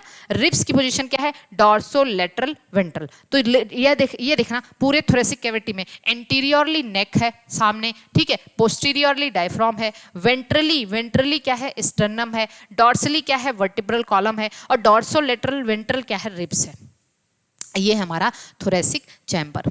ये पूरे थोरेसिक चैम्बर के अंदर हमारा लंग्स प्रोटेक्टेड होता है और ये एकदम एयर टाइट चैम्बर होता है। Any change inside the thoracic cavity will reflect in the lungs, ठीक है। कुछ भी चेंज होगा यहाँ पे, उसका वॉल्यूम घटेगा बढ़ेगा, तो लंग्स भी, जैसे थोरेसिक कैविटी घटा, लंग्स का वॉल्यूम घटा, थोरेसिक कैविटी बढ़ा, लंग्स का वॉल्यूम बढ़ा, ठीक। इतनी बात सबको समझ आ रही है। तो ये हमें अब इतनी बात समझ आ गई, तो अब हम ब्रीदिंग मैकेनिज्म देखते हैं। Breathing mechanism of breathing. आपको पता है एक नॉर्मल ब्रीदिंग 1 मिनट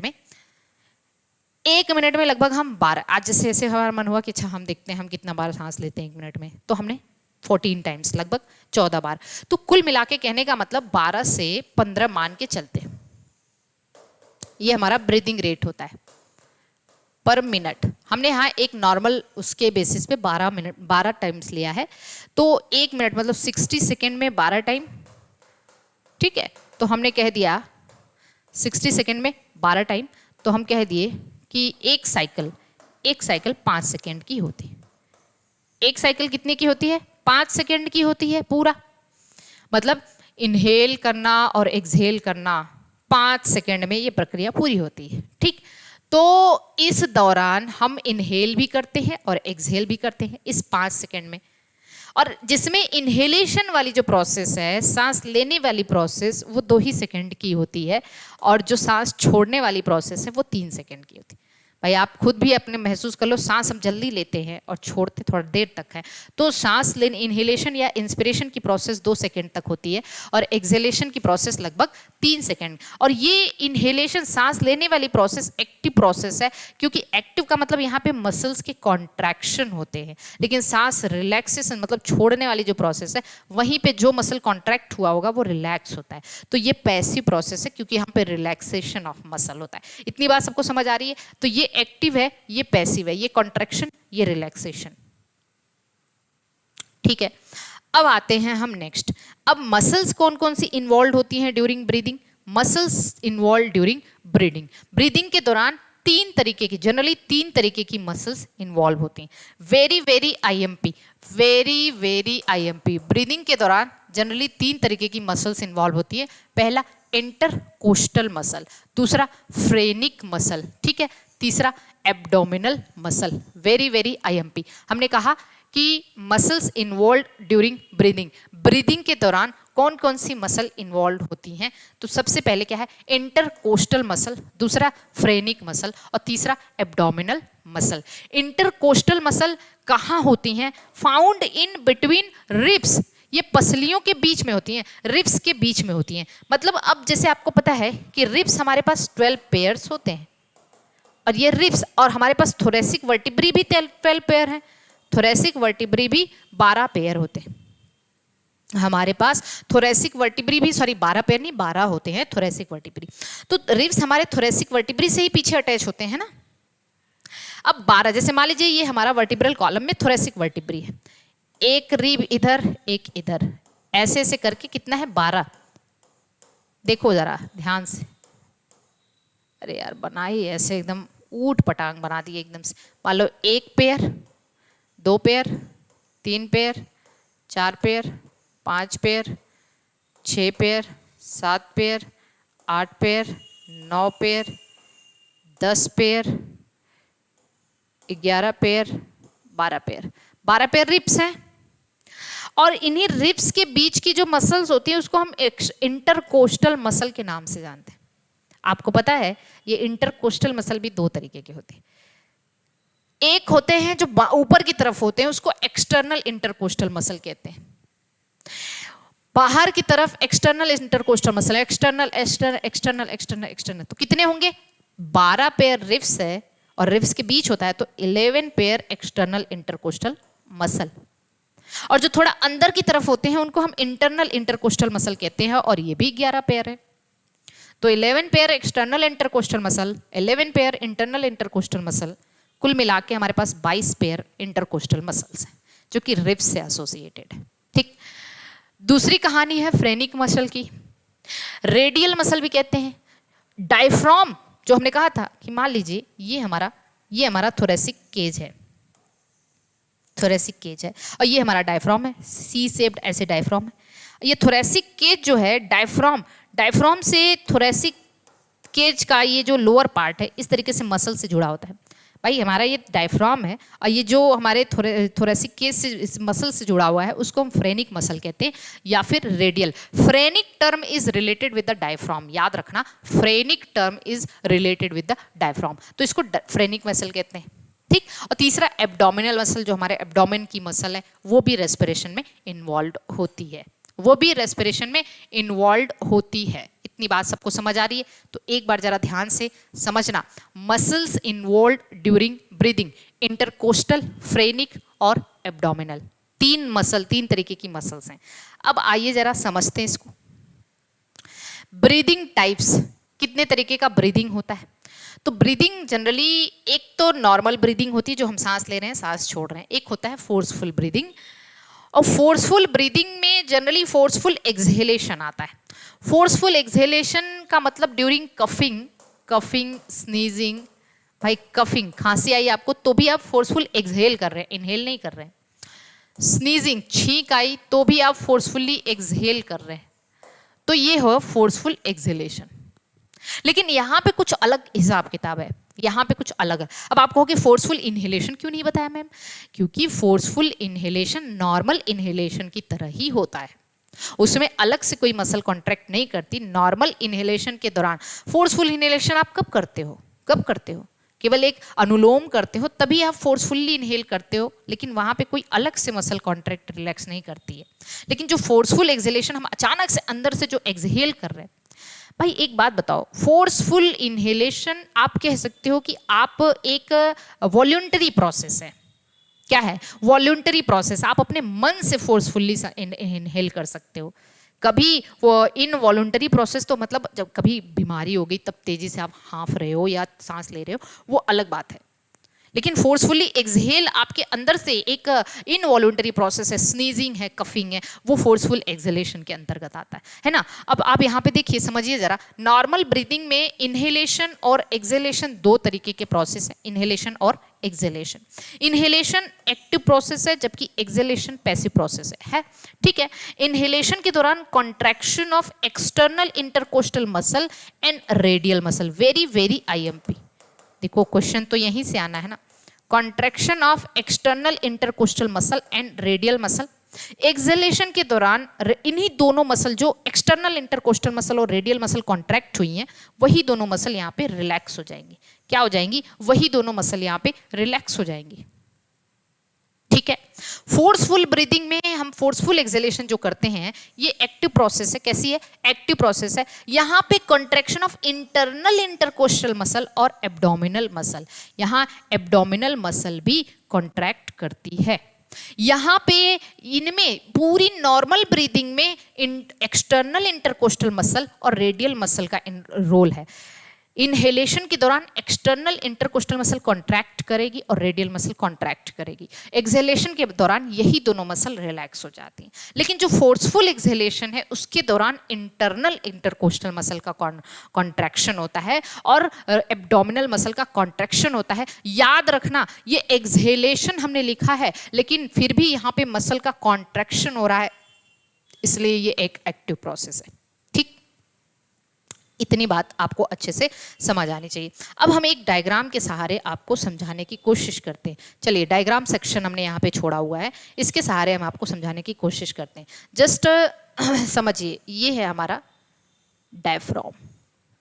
अरे भाई, ओके, ये हमारा डायफ्राम, और ये मान के हम चलते हैं। प्लीज एकदम अच्छे से समझना, आप बिल्कुल समझ जाओगे, कोई दिक्कत नहीं। ये हमारे वर्टिब्रल कॉलम, ये हमारी रिब्स बना दे रहे हैं आपके सामने, एकदम अच्छे से देखो कैसे नहीं समझ आता है।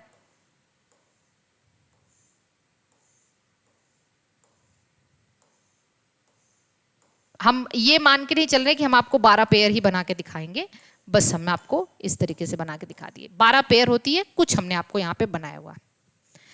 देखना जरा, ये रिब्स, ये हमने कहा ये रिब्स है, ठीक। और ये वर्टिब्रल कॉलम है, ये डायफ्राम है।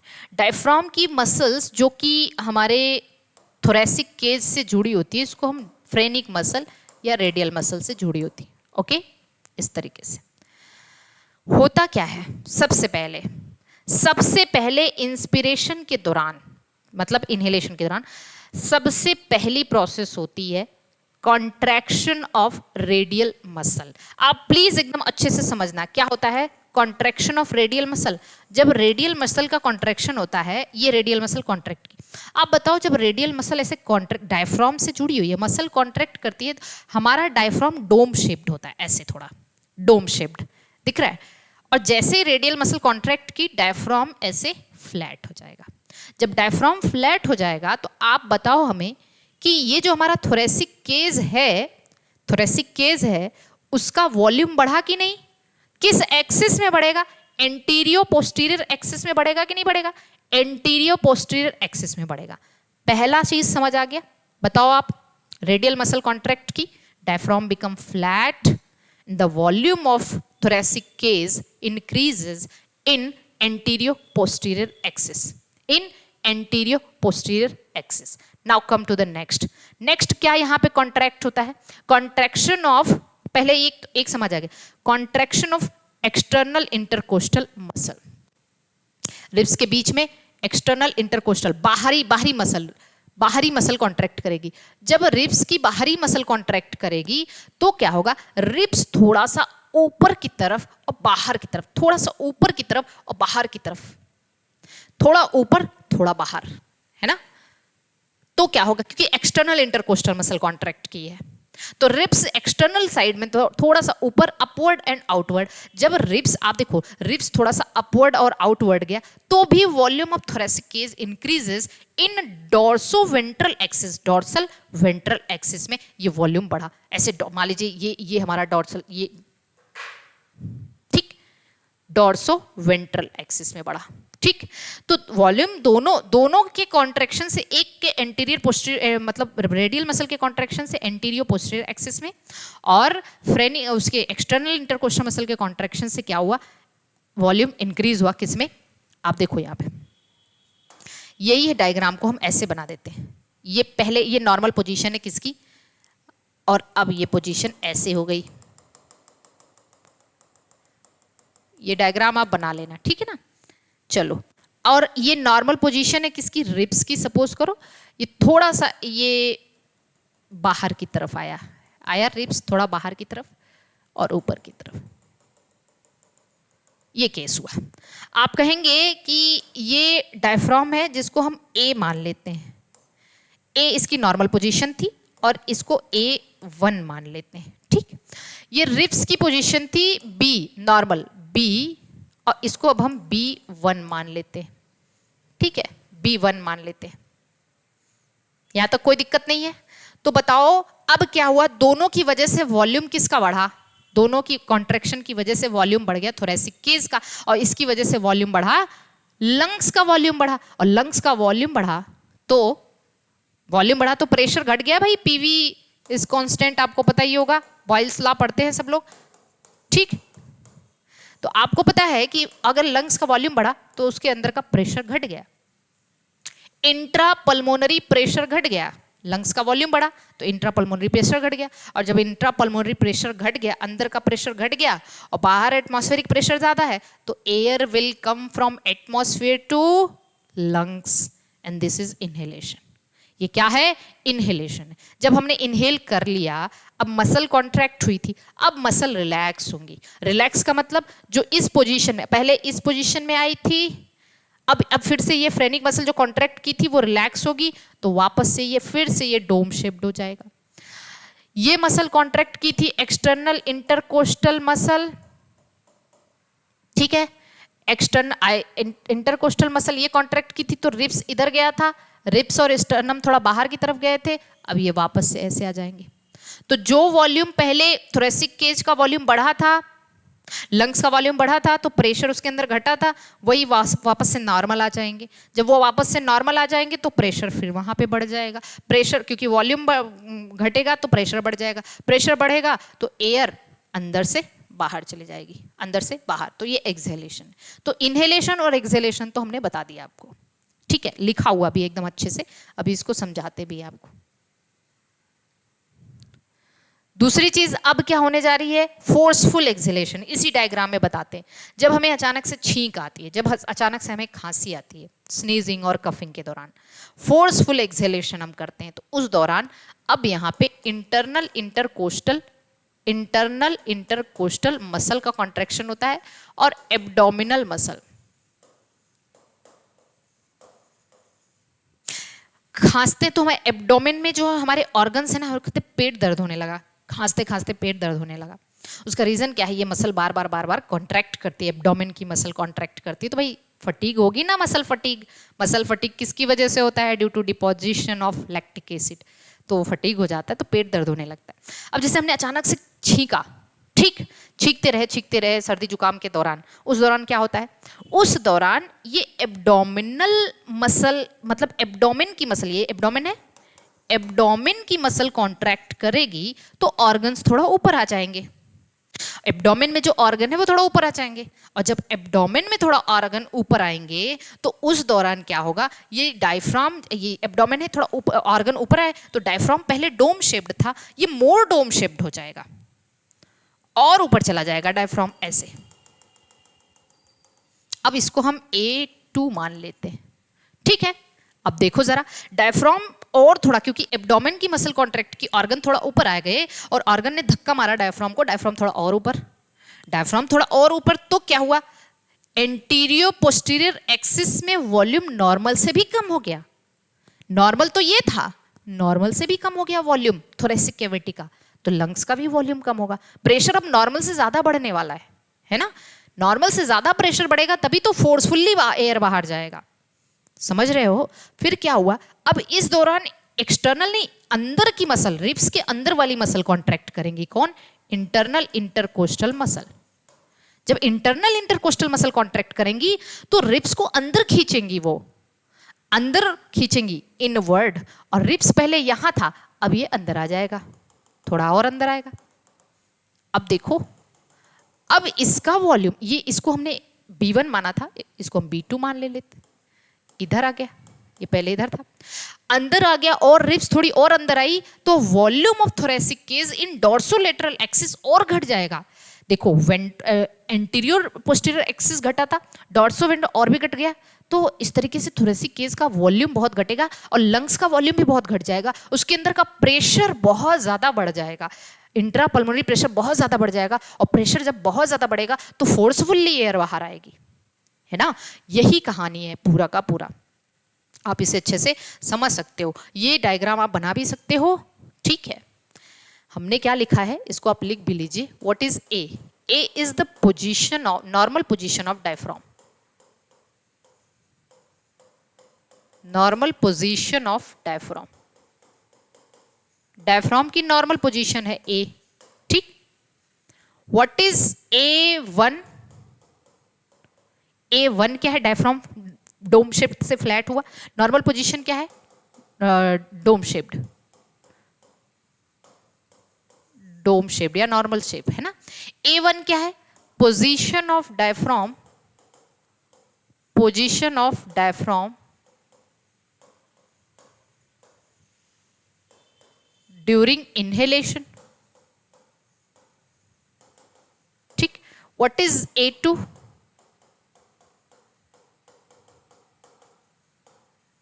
position of diaphragm during forceful exhalation,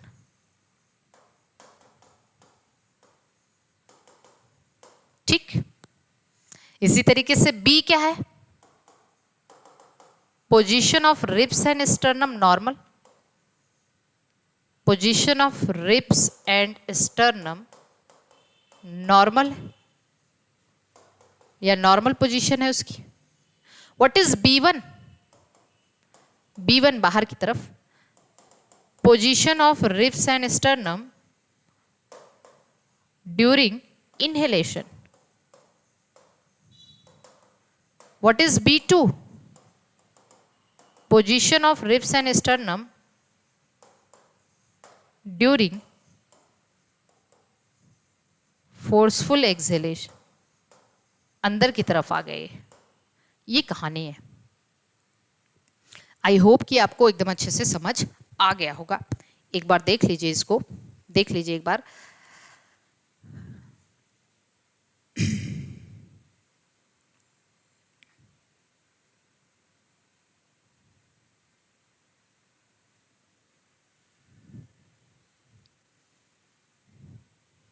आइए मिटा रहे हैं इसको। अब देखना, यही हमने लिखा है mechanism of inhalation. Contraction of radial muscle, diaphragm become flat हो गया। Contraction of external intercostal muscle, ribs and sternum move upward and outward, बाहर की तरफ। यहाँ पे volume of thoracic cavity increases in anterior posterior axis, volume of thoracic cavity increases in dorsolateral axis. दोनों की वजह से लंग का वॉल्यूम इंक्रीज हुआ। इंट्रा पल्मोनरी प्रेशर डिक्रीज हो गया। Air comes into lung from atmosphere, this is the inhalation. Acceleration में फिर वही दोनों मसल रिलैक्स हो गई, सब अपने नॉर्मल स्टेज में आ गए। लंग्स का जो हम कह सकते हैं कि वॉल्यूम है वो नॉर्मल आ गया, प्रेशर नॉर्मल आ गया या घट गया एक तरीके से। तो फिर वॉल्यूम जो है, इंट्रापल्मोनरी प्रेशर अगर बढ़ गया, वॉल्यूम घटा तो प्रेशर बढ़ गया, air goes out, this is acceleration. What is going on in during mechanism of during the forceful exhalation? Contraction of abdominal muscle, abdomen की muscle contract होती, contraction of ये आप कह सकते हो कि इंटरनल इंटरकोस्टल मसल।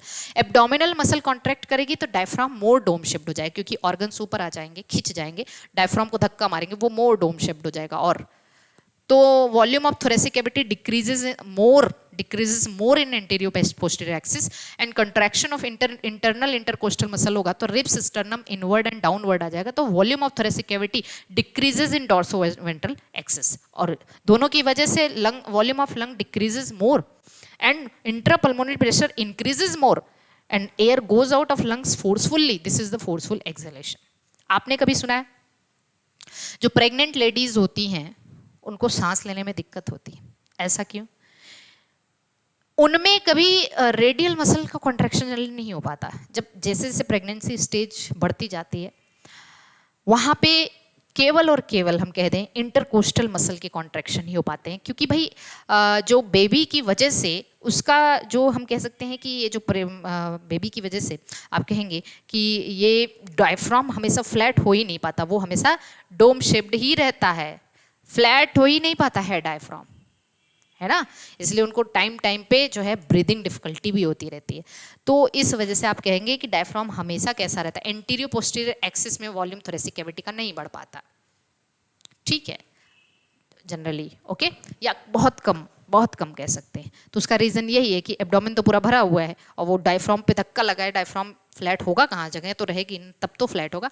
तो आज के लेक्चर में हम इसको ही करते हैं। कल हम लोग pulmonary volumes and pulmonary capillaries पढ़ेंगे, कैपेसिटीज़ पढ़ेंगे। इसके अलावा हम बहुत अच्छे से आपको बहुत अच्छे से गैसेस का ट्रांसपोर्ट एकदम माइंड ब्लोइंग तरीके से पढ़ाएंगे। और अगर आपको गैसेस का ट्रांसपोर्ट पढ़ना है तो ट्रांसपोर्ट ऑफ गैसेस या ह्यूमन रेस्पिरेटरी सिस्टम के नाम से यूट्यूब पे आप डालेंगे तो वहाँ पे हमने एक वीडियो, जब हम पढ़ाए थे ओल्ड बैच में, तो एक वीडियो पढ़ा होगा, ह्यूमन रेस्पिरेटरी सिस्टम या रेस्पिरेटरी सिस्टम करके डालेंगे या गैसेस एक्सचेंज या ट्रांसपोर्ट करके डालेंगे, तो आप यूट्यूब पे डालिए वहाँ पे मेरे नाम से, और इतना मज़ेदार तरीके से आपको समझ आएगा कि कभी भी आप गैसेस के ट्रांसपोर्ट कैसे से जो oxygen haemoglobin association dissociation curve है उसको कभी नहीं भूलेंगे। सारे जो chloride shift, hamburger effect, हेल्डन effect, ठीक है ना, एसिड मतलब ये सारी जितना भी रूट इफेक्ट वगैरह हमने पढ़ाया है बहुत अच्छे से।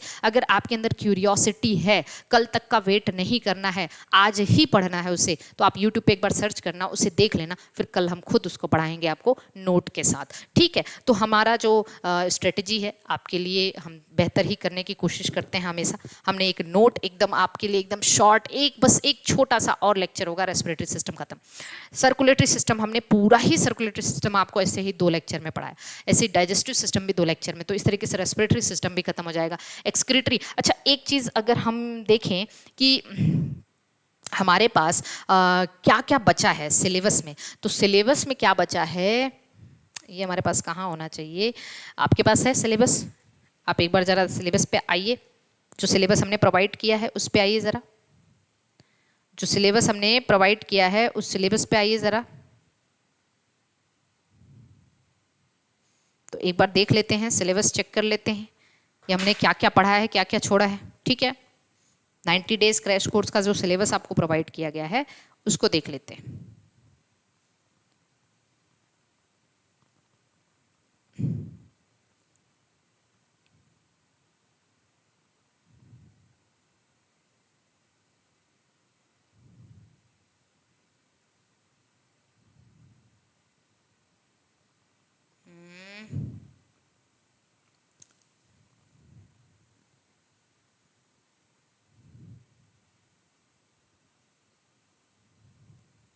चलिए देखिए, इसमें हम लोगों ने क्या पढ़ रखा है। हम लोगों ने टॉपिक 1 माइक्रोबायोलॉजी, जिसमें बैक्टीरिया, वायरस, माइकोप्लाज्मा, फाइटोप्लाज्मा खत्म है, फंजाई खत्म है, लाइकेन खत्म है, ब्रायोफाइट्स खत्म है, टेरिडोफाइट खत्म हो गया, gymnosperm, biomolecule, cell the unit of life, cell division, transport in plant, photosynthesis, mineral nutrition, cellular respiration, plant growth and development, plant movement, animal kingdom पूरा फिनिश, सर्कुलेटरी सिस्टम खत्म, digestive system खत्म, respiratory system खत्म मान के चलिए। ठीक, अगले week excretory system, muscular system, skeletal system, nervous system, sense organ, endocrine, मान के चलिए कि ये नेक्स्ट संडे तक खत्म हो जाएगा।